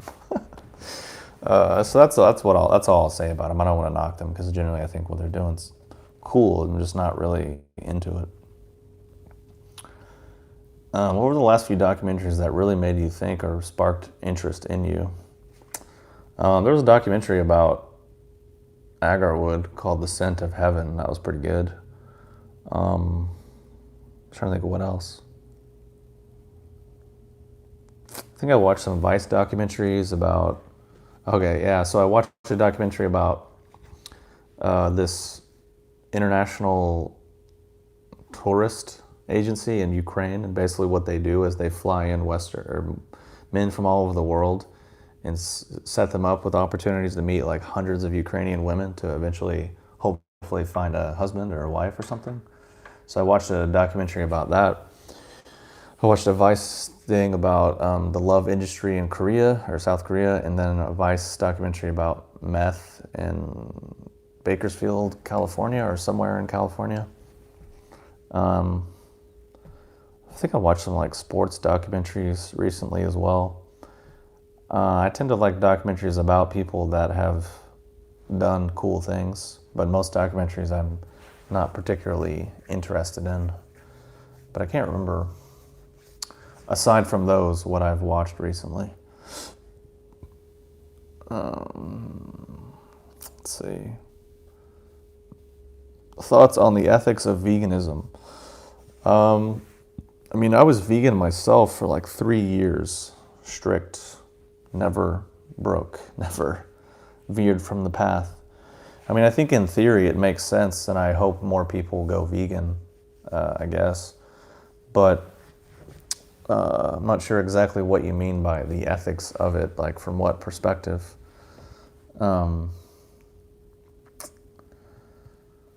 So, yeah, I don't know. I don't really have a good answer for that question because I fully understand people's arguments, but then I also understand the other side. Does Big Bang and evolution make sense to you, or do you find flaws in those mainstream theories widely accepted? I think I did a video about that exact subject. It's on my channel. If you type in like Big Bang and Buddhism or something, I basically just said that those are I think I said those were just dead ends. Like that our culture in many ways, at least philosophically, has just pulled off into some dead end cul-de-sacs and is just driving in circles to no real tangible end. And it's all pretty dumb. Like to me, like if you're a person and someone tells you about the Big Bang and that's like meaningful, or that is like gives you the fizzy, warm feelings, I just really don't understand that. Because I'm just like, wait, so there was nothing? But then now there's something as a result of this explosion, theoretically, as it is. Yeah, okay. Like, I remember I had this friend a few years ago. Their dad was a world-famous physicist, I believe at a high-end, prestigious Ivy League school. I'm not going to name which one, but they were very world-famous, had won lots of awards and all these things. So I was talking to this person, and they're like, oh yeah, I had to go to this thing with my dad because he got this award, and all these people, and it's just naming off all these really famous people that are there and congratulating him. And I was like, oh, what did he get the award for? Oh, this thing. And then I was like, oh, well, like, what were his findings? Or like, what did he prove? Or what's the outcome? Or what's the benefit? Oh, there isn't any. He hasn't done any experiments. There is none of that. It's all theoretical. I'm like, wait, this dude just winning awards and is world renowned for theories? I'm like, dude, I can come up with some fucking theories. Like, give me an award. And I think that's just what people are doing. They're just like, man, what if, hear me out. What if this is all just like a simulation, dude? People are like, whoa, This is the forefront of modern thought, simulation theory. It's like, really? But if you look at the fact that these people would probably derive their worldview from the Big Bang, it's not a stretch for them to be like, oh, it could be simulation. You know, scientists are now concluding or postulating that potentially, possibly, maybe, probably, could be maybe sometime possibly true that we could be maybe living in a simulation. And this is like, you got out of bed for this. That just boggles my mind that people are into this thing, you know?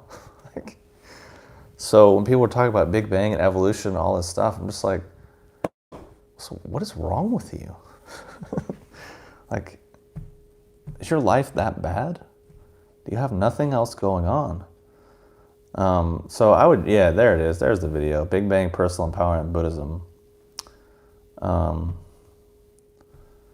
So I would check that out. That's a good video. I mostly just said many of the things that I just said. What's your take on dual extract mushroom extracts for full spectrum benefits? I know your products are of superior quality and they are only hot water, so I'm just curious. Yeah, this is a good question, actually. Basically, part of it is kind of two things. Basically, the hot water extraction process that I use is different than perhaps what a lot of people are using because it uses a different temperature and different, more pressure, and then a longer period of time. So it's actually able to pull out oils, aromatics, oil-soluble compounds. That's the main reason why I do it. Because if I did a dual extract of those things, basically it's like a negligible increase in active chemicals, yet the price sometimes doubles or almost doubles. So it's like, doesn't really seem worth it to me for those reasons. And partially because I don't really subscribe to the biochem model, where it's like, because this is the thing. If I wanted to make the most badass reishi extract the world's ever seen, I could literally have it extracted to 50% polysaccharides, 15% triterpenes. And some dorks are going to be like, oh, that's great. That's like the best reishi I've ever, oh, that's got to be superior and better. It's like, if you think that's superior or better, you don't understand herbalism at all. Like, and you might as well just take pharmaceuticals. Why waste your time with reishi mushrooms? Go take Valtrex. Like, it's going to be way better for you if that's how you think the world is and how it works. So those are some of the reasons why I've never really bothered. I've tried over the years multiple times, various batches and techniques and samples of things, but it's never been a big enough difference to make the switch. And also, there's just things that people throw around in this world, and people generally don't actually know what they're talking about. They haven't been in the game long enough. They don't understand how things work behind the scenes and in front of the scenes. So for example, one of them's like this idea that comes around a lot. It's like, oh, your stuff comes from China. Oh, that's bad. I'm like, dude, number one, that's racist as fuck. So this entire country, it's like 6,000 miles wide, if not more. You think the whole thing is polluted, and everyone in that country is a scammer, and everyone in that country is just polluted. Okay, that's a dumb point of view to say, for one. But this is what people think. Oh, I watched this lecture, and you can't trust things from China. I'm like, I don't know. Have you looked at anything in your life lately? I almost guarantee you it all came from China. Your phone, where did it come from? China? Probably. So that's not a good argument, but I get that message pretty frequently from people, and I'm always very polite and say, look, I've been working with these suppliers for over a decade, never had any problems. Our quality control is stringent. We test multiple stages all the time. Like, it's not a big deal. That's one thing that gets thrown around a lot, where people feel like they're an expert because they heard something, but They don't actually understand what they're saying or what it means. The other one is this dual extract thing. It's like, oh, I heard dual extracts, and you can't get the oil soluble constituents unless it's dual extracted. It's like, have you ever had a reishi tea? It's pretty bitter, wasn't it? Case closed. Like, you're gonna get some of it out. So, and then if we talk about actually full spectrum, what does that word even mean? That can mean many things. So to me, I focus on my stuff being actually full spectrum. And what that would mean is, if you took the raw herb in its natural kind of ratio state and you just extracted that out, say with alcohol or water, and what you end up with is just what was there, versus you could say, okay, we want to end up with like 50% polysaccharides and 15% triterpenes. Okay, so we're going to do this more complicated, multi-layered extraction process to get those ratios. That is not really what the plant is. That's not the ratio or the personality or profile of the plant as it actually is.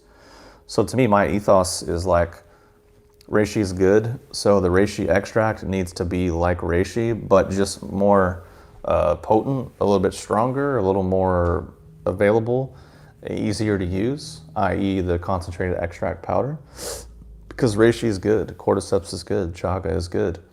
And, well, they can be good, considering that they might be the actual right version of those things, or grown in the appropriate way, harvested at the appropriate time. We go through all the dozens of variables that can go up or down depending on if it's good or not, because it can get very complicated very quickly, which is why quite a lot of the products on the market are quite worthless, in my opinion, because people don't know herbs, they don't know the business, and they don't really know what they're trying to go after. They maybe just caught on board to a trend, and they read someone who said this was the best or this was the thing, and they just assumed that at face value, and then that's their whole MO, and they never actually like did the due diligence back, or they never had any actual herbal training or actual herbal teachers or actual medical training or teachers or experience or mentors, or the list can go on. But basically, I have all those things, and I've had all of those things, and I actually take the herbs myself, so I want the best for myself, and I actually care about people, I care about my company. So all of those things play a role. So hopefully that answers the question, which makes sense. I'm disappointed with your take on Big Bang. Okay, feel free to expand and expound upon that assertion if you would like to dialogue more, but otherwise, what do you think of the high fluoride content in tea? I literally never think about it. Yeah, just seems like one of those things that people read a study or heard of a study or heard something and they get freaked out about it, but I've never cared or worried about it. I also only mostly drink aged pu'er tea anyways, so I don't know if it's really even valuable or useful or relevant. I don't really buy into the chemical model of tea. People are like, tea is relaxing because it has L-theanine. Really? That doesn't make any sense, because I've had some high-end gyokuro that allegedly had the most L-theanine. Didn't really chill me out, didn't really do much for me, but let's say I have some aged pu'er from the 80s, which the tea is, you can't really see it, but the tea is black. It's oxidized, it's fermented. So the L-theanine levels, who knows what they are, but it will chill me the F out way stronger than any other high theanine tea. And I don't think it has anything to do with theanine at all. Because you could take similar teas from similar places and one might have the effect and one won't. Actually, most of them won't. Most aged teas won't relax your muscles and improve your blood flow and chill you out, but some do. So just not really that into that whole thing. I just don't care. It's just honestly like a lot of complexity and a lot of work. But I used to drink a lot of green oolongs, a lot of high mountain Taiwanese oolongs. That was my jam for 4 years, but I honestly never worried about it, to be honest. I don't really think it's a big deal. There's bigger fish to fry when it comes to getting good tea than fluoride, in my opinion. Let's see, any other questions? I'll probably wrap it up pretty soon because I'm tired. Believe it or not, I'm tired.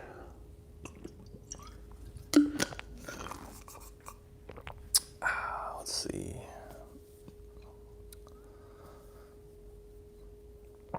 Why did you quit veganism? Indigestion? Any other problems? I was tremendously and massively underweight. I was really underweight. I was probably anemic and unhealthy, had indigestion, a lot of problems, didn't feel very good. And then I just eventually realized that it was not very healthy for me, so I stopped doing it. And then I ate bison liver and never looked back. Not that I would necessarily eat meat forever, or that there won't be times in the future where perhaps I'll stop or I'll eat very little. Those are definitely things as well. But that was why I stopped.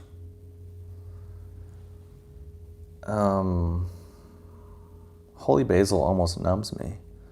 In which way? What does that mean?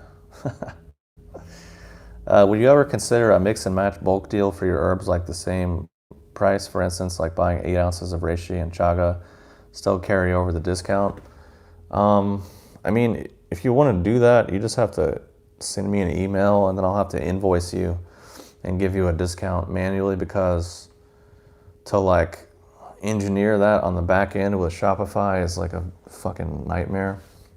Or I mean, it's easy to do, but basically what happens is, and I just ran into this issue with Shopify where if you order like 16 ounces of this herb and you get the bulk discount, Shopify will only allow 1 discount. So if you have the bulk discount, you can't get free shipping. You can't use a promo code. It just gets rid of the box. They only give you 1 discount option. So that created a lot of problems, because I would send out a promo code and be like, here's a discount. And people are like trying to order and they're like, oh wait, I can't use the promo code because the box isn't there. And I'm like, thanks, Shopify. And then I email them like, oh, we do it to protect our merchants. We don't want them to use multiple discounts. I'm like, dude, in the back end, you can just say not able to combine with other discounts, problem solved.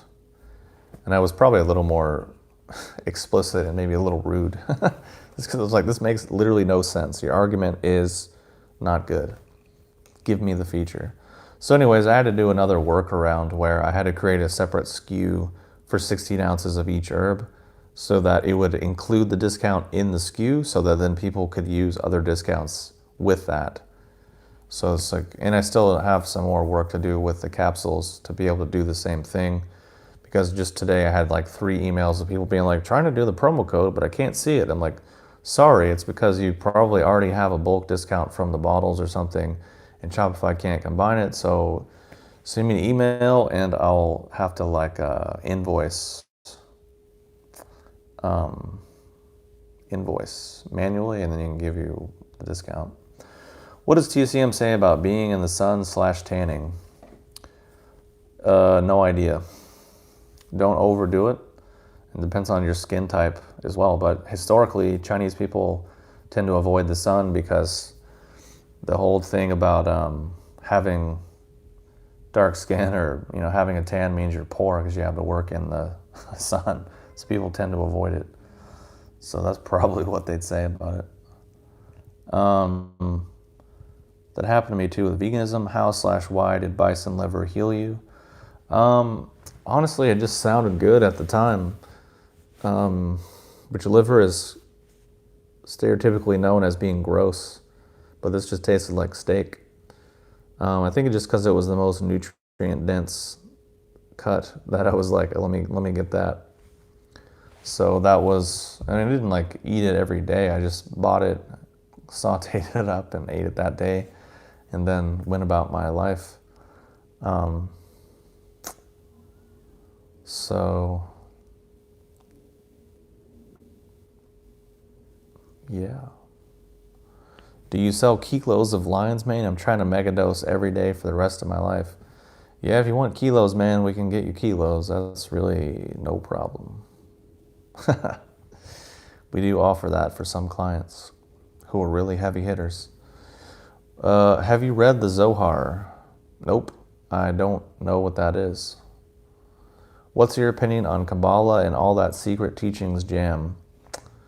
Really not hip with Kabbalah and have not studied it at all, so I don't know. But secret teachings are definitely a thing, but not in the way that people think. What do you think of the modern resurgence of flat Earth? I think that Netflix documentary about flat earthers was pretty good. Mostly it's just like these people are really lonely and it's a very small group. It's much smaller than people think, and they're just looking for some type of purpose and meaning for their life because they otherwise felt lacking in that regard. So, but I think that's probably pretty true. My whole thing was just like, who cares? Like, I don't give a shit if the earth is round or flat or oblong or square or dodecahedron. It makes no difference to me, really, honestly.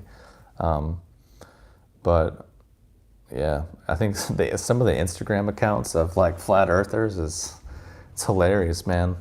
People, I'll just read them sometimes just for entertainment, just because it looks, it's just absurd. Where do you think humanity will be in 40 years or so onwards, i.e. living up to 90, strong health, accessing parts of the brain to increase intelligence long term? I think actually life expectancy has gone down. It was a downtick for the first time in a while, I think. And I don't know if people will really live a lot longer, because people are already dropping like flies, man. Even in my generation, even in the generations above or below me, man, people are not that healthy. I mean, you know, allergies are up, psychiatric problems up, sperm count low, reproductive low, fertility low, people pair bonding for life low. So I don't know. I mean, in some ways, I think we probably have the opportunity for some people to have a great life, but I don't know that that'll necessarily be widespread, because basically to be good at anything usually requires some work or some effort or dedication or whatever, but there's great opportunity these days, I think. It's just actually accessing it and being able to focus on things that are relevant and things that are useful, and be able to discard what is not useful. So I don't know. I'm optimistic, but also realistic, and also not necessarily idealistic, but I am optimistic.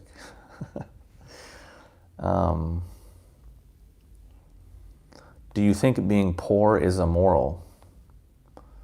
I don't really see how those two things go together, and who says that being poor is immoral? So I can't even answer that question, because it's like, do you think the moon's made out of cheese? It's like, what?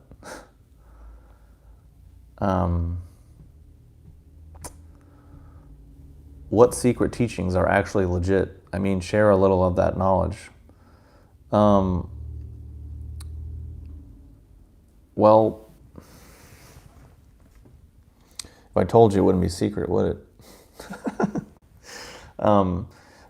Honestly, it's less about secret And it's more to do with kind of a need to know basis or a relevance basis. And need to know a relevance and actually a deserving, not a deserving, but like an aptitude basis. Meaning, do you have the skill level for it? Do you have the aptitude for it?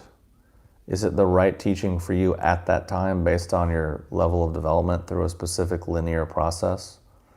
That's pretty much mostly what it comes down to. And then there are some things that are hidden and kept secret or not shared with people.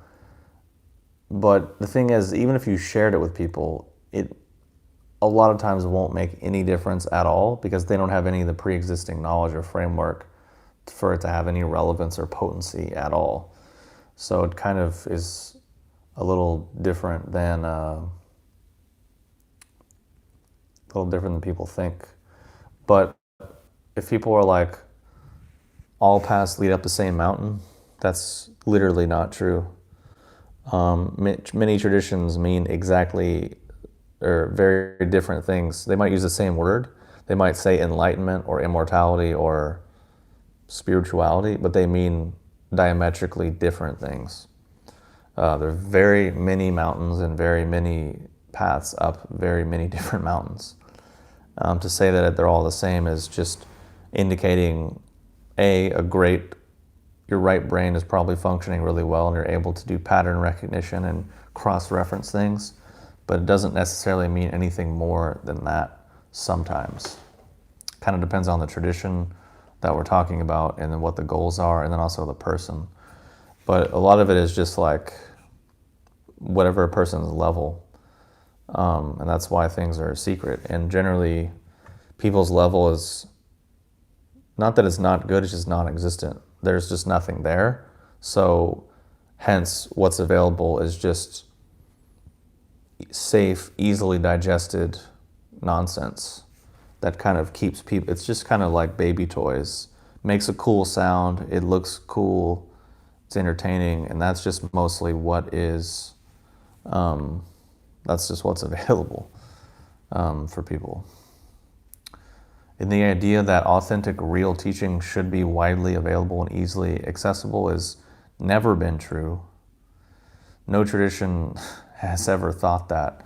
The only people that think that is like modern white people, generally.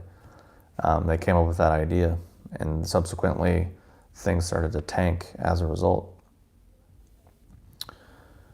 Oh, let's see, next question. What do you think caused the problems we are seeing with pair bonding and lack of deep relationships? Do you see a solution? I mean, there are solutions, I think. Let me see. What do we think caused it? That's like, I mean, I'm sure the causal relationship is quite large. I would say it depends on the context. Depends on what country we're talking about or what age group. But I would say a big part of it is we have a shitload more information. So we have the illusion of more choice and more idea that the world is ours and we can be whatever we want and everything's just like kind of a click away. And those implicit belief systems carry over in a lot of ways. Plus, I think people are probably crazier and less healthy now in modern times because of modern psychology and because of pop spirituality. I think it's just generally made people less healthy, less happy, less functional.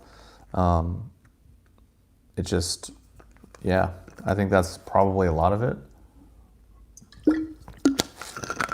People generally complicate their lives and create their own suffering and misery unnecessarily quite a lot of the time. And it's just more tools and ways for people to flagellate themselves and feel inept, feel not good enough, feel lost. Because there's a never-ending stream of, what's wrong with you. It's basically our system, many of the systems have developed a great capacity to point out what's wrong or diagnose things, label things, but they don't have any explanation for why. What's the causal relationship? What's the actual functional dynamic? And then is there actually a solution? So I think that's a lot of it. We could also go into all of the vast amounts of endocrine disrupting chemicals in the environment, the mass array of psychological or psychiatric drugs. Basically, you could look at the threshold of stimulation and how it's increased. Even if you just look at example, the speed that information moves now, the speed that news travels, the speed that everything travels now. Plus, if you just think about if you think about Game of Thrones, for example, imagine 20 years ago if that was on TV, not a chance. That probably wouldn't even be able to be in theaters. There just wouldn't be a thing. But now it's just anyone can watch. They can just pop on. That's just casual. All the Saw movies. People are just probably falling asleep to those things. And that's just casual. So at a certain level, you have to be somewhat dehumanized to willingly subject yourself to excessive violence, gratuitous sex. It's abuse. In my opinion, it's abusive to your nervous system and your psyche over the long term. It's a bit sadistic, where you like the pain, you like the rush of adrenalines and other stress hormones. Because if you didn't get the stress hormones, you didn't get the reaction, the emotional investment, you probably wouldn't watch it, because shows that don't stimulate and don't give emotional stimulation, people don't watch it. People aren't engaged. People aren't programmed. So to me, I don't really like those types of things. And honestly, I think it's kind of perverse and disgusting that people are so entrusted with, or so engrossed in these things all the time. But it's standalone on its own, maybe no big deal, but taken in context with kind of everything else, it eventually becomes this cocktail of is anyone even home anymore? And usually people aren't home. But the thing is, you can't miss what you never had. So you're speaking to people who don't know that they don't know. And even worse, are convinced that they are, modern, they're evolved, they're the peak of civilization or the peak of humanity, they're conscious and they're spiritual or enlightened. They get all these adjectives, and then that's just further walling themselves off from what's actually happening in reality. So I think that's definitely gonna have an effect, whether that be positive or negative. But if there is a solution, then it is just actually simplifying, eliminating, decluttering, minimizing, and arriving back to something more real and human. So it's one critique that sometimes gets thrown at my content is oh, it's negative, it's critical. It's well, and? What were you expecting me to tell you how to open your chakras, or remind you you're a divine being? There's plenty of other people doing that. Because in reality, what tends to be better, at least sometimes, is to actually identify what's causing issues or problems, having awareness of it, and then perhaps developing a solution for that, and then eliminating it, not just continually adding. Because it's often what people are doing is they're already crazy, they're already overwhelmed, they're already sick, and they got sicker. Because let's say they had a problem or something. I was depressed. Okay, let's say that's an example. Someone's depressed. So now they're just depressed. They don't know why. But then they get into Jungian psychology, then they go Freudian, then they go CBT, then they go into shamanism, then they go into chakras, then they go into yoga, then they go into essential oils and flower essences. And then they develop this long list of all of the reasons why, according to every single tradition and system and diagnostic tool, of why they're fucked up. So they were depressed, just depressed. But now they have this huge older list to support why that is, why that's their experience. So they had a problem. Now it just got way more complicated.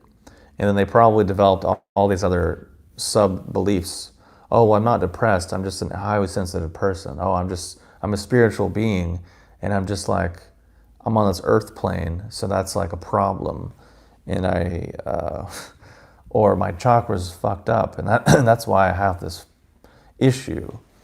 So, and then if you stretch that over time, they just get more fucked up, more crazy, more confused, more overwhelmed, more reasons why they're not good enough, more reasons why they're not healthy, more reasons why they shoulda, coulda, woulda, oughta done something different. But then also the sub-layered thing on top of it, which is like, I'm spiritual, I'm conscious, I'm awake, I'm evolving, I'm spiritual, I'm fill in the blank. And it just becomes this complicated web of poorly defined nonsense and just becomes this big ball of wax. So then it's like, so you really want to add to that? So a good example of that is I had a friend who told me a quote from one of his teachers. His teacher was quoted as saying, wait, so your digestion's all fucked up, so you want to just keep throwing stuff in there? So to me, that's kind of the idea, is like your digestion's fucked up and you think the solution is just throwing more things in your digestive system that's already fucked up. Doesn't really make sense. Sometimes what's actually useful is just like, dude, stop. Like, knock it off. Like, quit being an idiot. Like, grow up. Sometimes it's harsh, simple things like that. Not that that's like what I'm saying, but sometimes that's the realization that we come to in our own mind of just like, dude, stop doing that. Like, cut it out. So then the point of that is, in order to arrive at that, you have to be willing to acknowledge, maybe I'm wrong, maybe I made a mistake, maybe this thing's incorrect, maybe this is not entirely accurate, maybe this is what's fucking me up, or something along those lines. But the solutions are definitely available. It's just arriving back to simplicity and actually trying to see what's really happening in your experience, which is not easy sometimes. How has training increased, quote, synchronicity in your life? I honestly never think about that at all. I think I used to when I was like in my early 20s, but I never think about it. It's just eventually you get to the point to where you see connections between your experience and your thoughts and vice versa. And you just kind of understand there's a certain element of this to life and reality, and you just kind of move on. So that's kind of how I look at it. It's definitely a cool thing. It's definitely helpful and useful, but I don't really dwell on it in any way, shape, or form. Let's see, next question. What qualitative benefits to that Purity brand coffee you drink compared to other available brands? I like that their thing is like coffee for health versus, whatever else people were doing. Meaning they looked at every step of the process and thought about how can we make this better and minimize the harmful aspects, which is cool. But honestly, lately I've been drinking the Bulletproof French roast, and before that I was doing the Longevity Warehouse dark roast. I think all three of those are pretty good.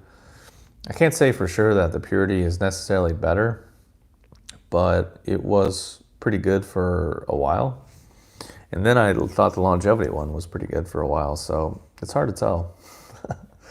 But in terms of coffees, I think those are the three that I would go to. But I was definitely on the Purity exclusively for like a year. And the flavor was great. The effects were nice. I might have to get it. I think I'm almost out of what I have now, so I'll have to go back and get another bag of purity and kind of refresh it. You mentioned you see it, but do you feel the training increases it? I mean, anything you pay attention to will generally increase. So, if you develop more self-awareness in terms of what's going on in your head and you pay more attention to your experience, then whatever you focus on tends to amplify.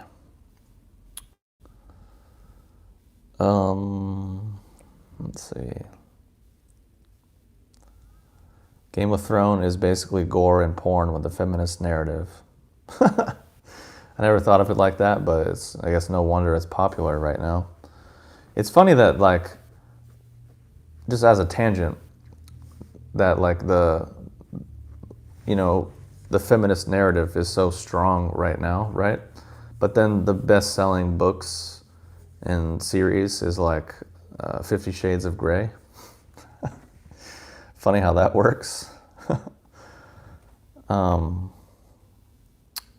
Yeah. Next question. Are we moving towards pleasure, dopamine craving individuals where decisions are based on what will give the most pleasure? I mean, people kind of already function that way. We all generally do. We're naturally wired to crave these things. It just depends on if that system gets hijacked or distorted out in a way that becomes harmful or dysfunctional to our life. Because it can be a functional, useful tool for our life, but it can also be a detriment. But it's also, we all function that way because pleasure is nice, reward is nice. So it's just a matter of how you want to use that system. And then how much you're able to, let's say, delay gratification and maintain discipline and focus and commitment and dedication over long periods of time.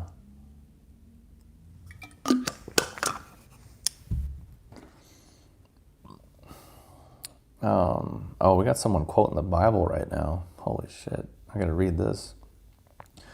If you can make a man shun female companionship and make a woman desire a job instead of a competent provider, you have literally short-circuited nature. I admire the opposition's audacity. Interesting comment. I wonder what people think of that. So maybe share your comments about that comment. It's interesting. I think it would offend a lot of people because a lot of people argue that there's no biological imperative to men and women. Well, actually, I don't know if there's a lot of people, but allegedly some people are arguing this. So, quite interesting. Do you feel people are eventually going to get more sane eventually? Probably not. I mean, some people will, but honestly, the vast majority of things will just keep going on what they're going on. Because people might have their own definition of sane, which is probably not mine, and they have their own. And then the APA has their own definition, so people might be sane based on different definitions, which I think are bonkers. Double-mindedness. Society will only destroy itself before it can rise again. I'm honestly not a fan of those types of statements or beliefs. I think if you really want to explore that idea, you should watch Mr. Robot seasons 1 and 2, because that's literally what they did. They took that idea and that idealistic tendency of people need to be free, society's evil, we gotta tear it down, and then we'll all rebuild something better. But what ends up happening is they just make everything worse. And they realize that actually their belief and action in that ideology was just also more manipulation and just them being used again, which I think is literally what this resurgence of down with capitalism, down with the patriarchy, all this stuff, it's literally just a result of communist KGB propaganda. That's all it is. It's not an original idea. It's not an intelligent idea. It's not a useful or helpful idea. It's just something that sounds real cool when, to me, I was 16 listening to a bunch of Rage Against the Machine and Slayer and a bunch of other shit. And, this stuff sounds really cool, and read a little bit of philosophy and all of a sudden you're an expert on society and culture. But I don't think it's very useful or good, and it's kind of disturbing and a bit sad that people think that way and say those things. And if I'm around people in public and they say that shit, I just usually leave or don't talk to them. Like yesterday, for example, I was at a kava bar and the woman there said mansplaining, but she said it genuinely, and it threw me for a loop because I'm so used to like making fun of that that I couldn't believe someone was saying it and they really meant it. And I'm like, whoa, people were really on this Kool-Aid. And then she started going into some down with the patriarchy, down with society nonsense. I'm just like, just trying to have a beverage here, man. Like, chill with this idealist nonsense. Yeah, exactly. Yuri, the KGB documentary. Watch Yuri's interview. It's like eerily accurate. And he just talks about how they systematically have demoralized America, which is true. People, all this resurgence of, it's literally just Marxism, and it's a really not a good ideology. Not that I'm saying capitalism is perfect or the best, or modern world is the perfect or the best, but at least it's not that. Because that's just fucking awful.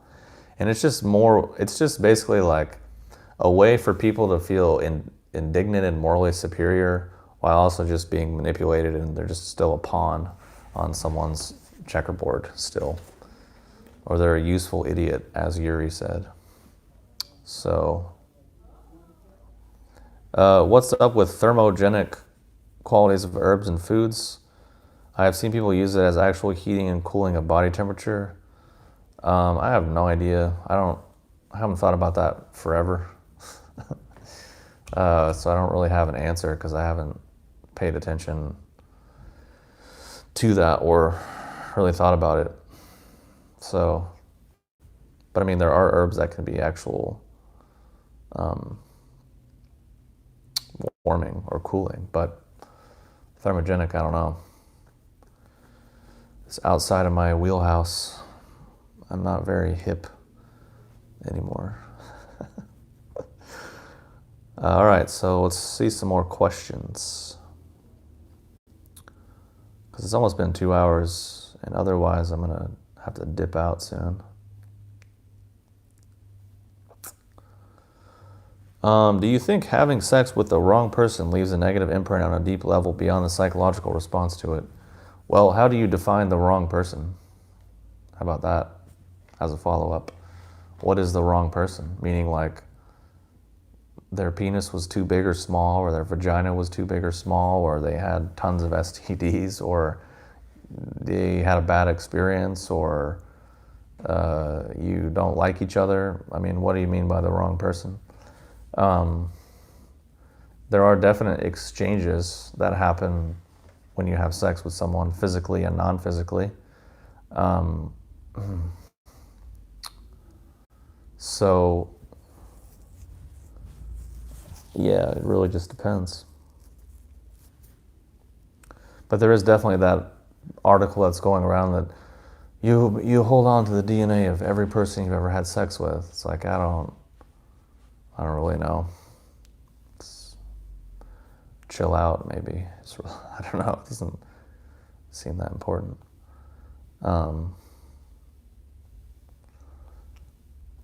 Let's see.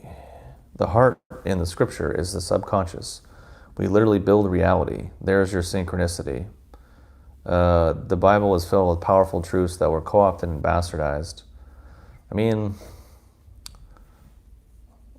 I don't really agree, but I can see what you mean. But I think that's mostly just your own understanding and projection, and then you're finding this thing to support that.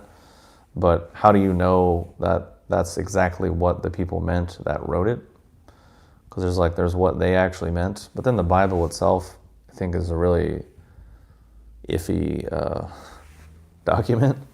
It's like, compilation of a bunch of stuff, edited, re-edited, King James Version, but I'm also no expert.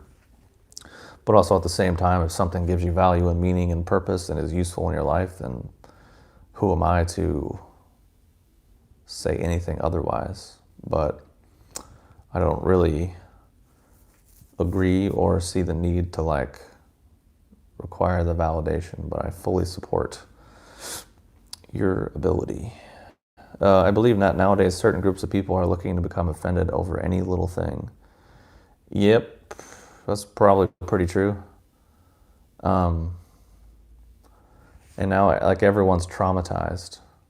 I mean, this same lady last night who said mansplaining, like 10 minutes later was like, I was just lived my life and I never thought I had any trauma. I never thought I was a traumatized person. But, then I learned this system and I got into this thing and then I realized just how traumatized I thought I'd always been and all these traumas that I was experiencing and I'd carried around. And now I'm just getting into my traumas. It's like, so you were fine. And now you just made up a bunch of reasons why you're not fine anymore. It's like, okay. But that's what's kind of annoying about the words becoming pop. Like Bill Burr had a funny bit about this where he's talking about the word brave. And it just reminds me of also the word trauma. Like I have a friend of mine who was in the military, saw active duty, and had actually a lot of traumatic, crazy experiences. So we could say that perhaps he has trauma because he, almost died, or his friends blew up next to him, or he had to kill someone. Like a lot of things that are actually traumatic. So then this woman's at the bar, the kava bar, talking about how she had traumas. But it's like, you might need a different word, let's just say. Maybe you had an unpleasant experience, but that's not a trauma. Like your third grade teacher not giving you the approval that you thought you want, that's not a trauma. Like, so Bill Burr had a funny sketch about this because he's like, the word brave. Like nowadays, if a woman posts nude photos of herself on Instagram, that's brave. A woman who allegedly is overweight, but still isn't actually, poses on the cover of a magazine, and that's brave. And I think his joke was like, so a guy runs into a burning down building and saves 10 people. Is that brave too? Or something like that. He's like, you're so brave. It's like, what? You just posted a nude photo of yourself on the internet. Like, no, you're just hungry for validation. You're not brave. So I don't know. That's why I just like there's people throwing around, this is a trauma. I'm dealing with this trauma. It's like, were you in Afghanistan or something? Like, I mean, not to say that people can't have legitimate traumas in their own life, but a lot of the time what people are construing as that is just maybe a mildly unpleasant experience at most. And it's like, dude, chill. So yeah, people like that who just want to make themselves sick and want everyone else to be sick, oftentimes. Does experience of time differ between people due to their concentration being so powerful? Yeah, I'd say that's true. Time is something which can be messed with. How can we apply that practically? I don't think you can. It's not like it's necessarily easy. Do you believe in the daily use of neti pot? I never really was a big fan, partially because, like, what's the water you're putting in your nose? If it's totally clean, then that's good. Okay, so that's covered that base, but then still sometimes it would clog me up more, or it wouldn't work as well. So it did feel good sometimes, but then after a while I kind of quit doing it because it would just kind of get jammed up. So, but for some people I think it can be great, depending on where you live and various things of that nature. Let's see. Any thoughts on Jordan Peterson? I talked about this for quite a while in my last Q&A. Not that I expect you to watch it, but I'm just not going to go deep into it again, because I'll just say I like listening to him occasionally because he's intelligent, because he's so intelligent and articulate that is a useful thing. But I'm not like a JP follower or worshiper, but I do appreciate what he's doing and bringing forward, and how he's actually oftentimes a sane person talking to completely insane people. So that's kind of the gist of what I would say. What do you think about the book of Enoch, Nephilim, Fallen Angels, and Giants? Any truth in that? I've never really thought about it, so I don't really have any or have any opinion. Do you think the world is overall a worse place than 50 years ago?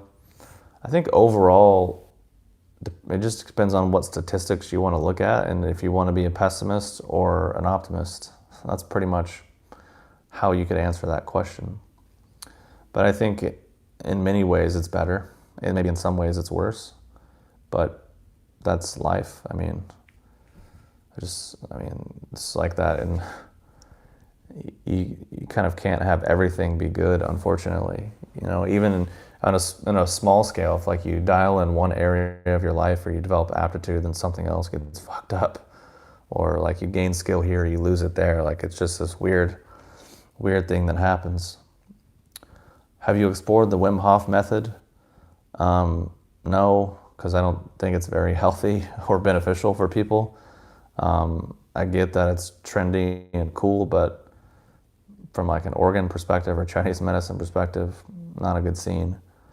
But I guess it's cool people are into it or trying to be more natural or something, but I'm not a fan at all. Any tips for angry at father syndrome? I guess it depends on why. Maybe figure out why you're angry and then work back from there. Meaning like try to understand their point of view and their perspective and their rationale and motivations for their actions.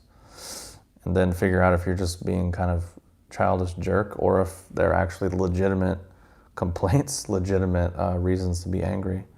But then ultimately, in the long term, anger is kind of poisonous.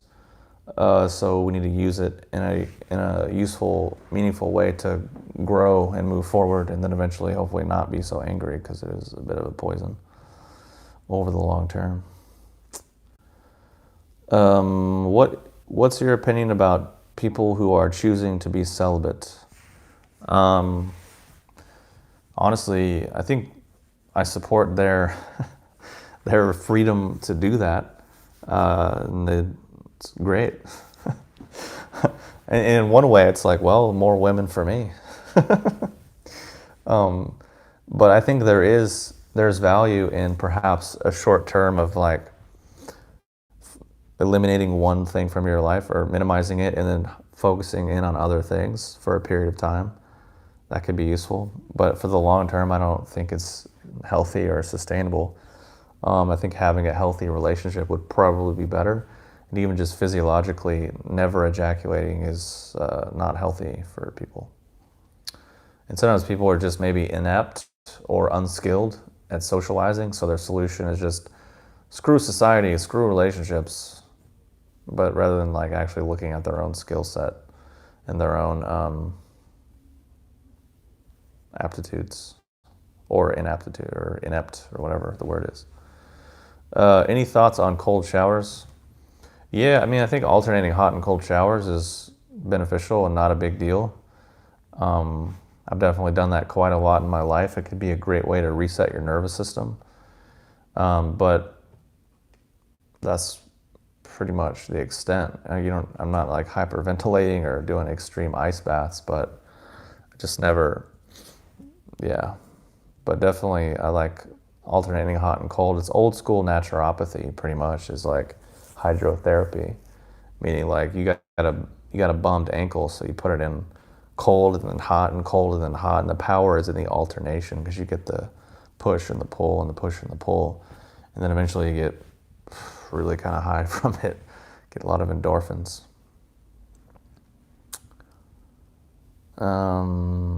Let's see.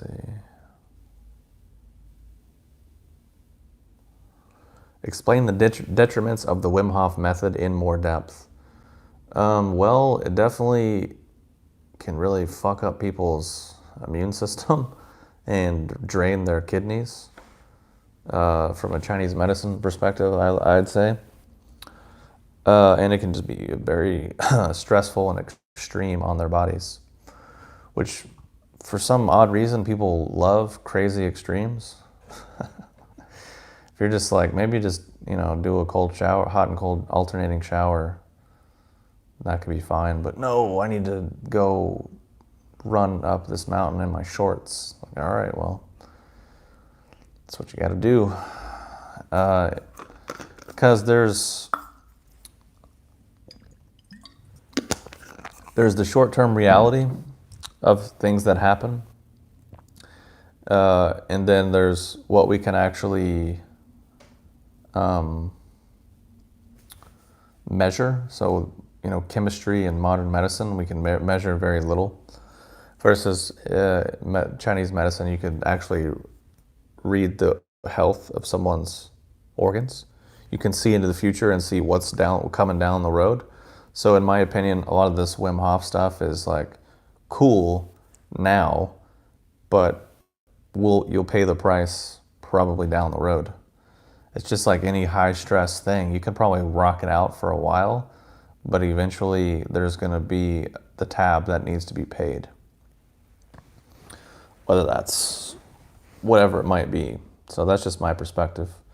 Unless there's like, sometimes the rare type of person who has the constitution for it or has the whatever. But just from what I've heard, like I remember I was at a workshop and there was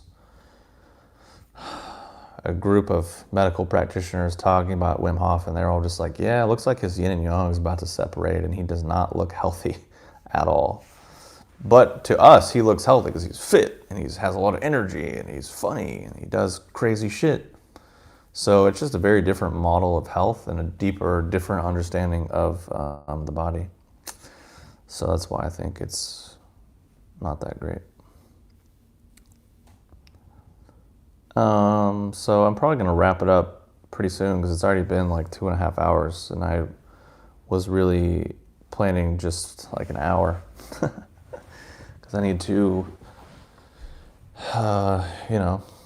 chill out and have food and enjoy my Saturday a little bit because I was pretty tired before I came on here, and it looks like the light has, shit, just broke the iPad.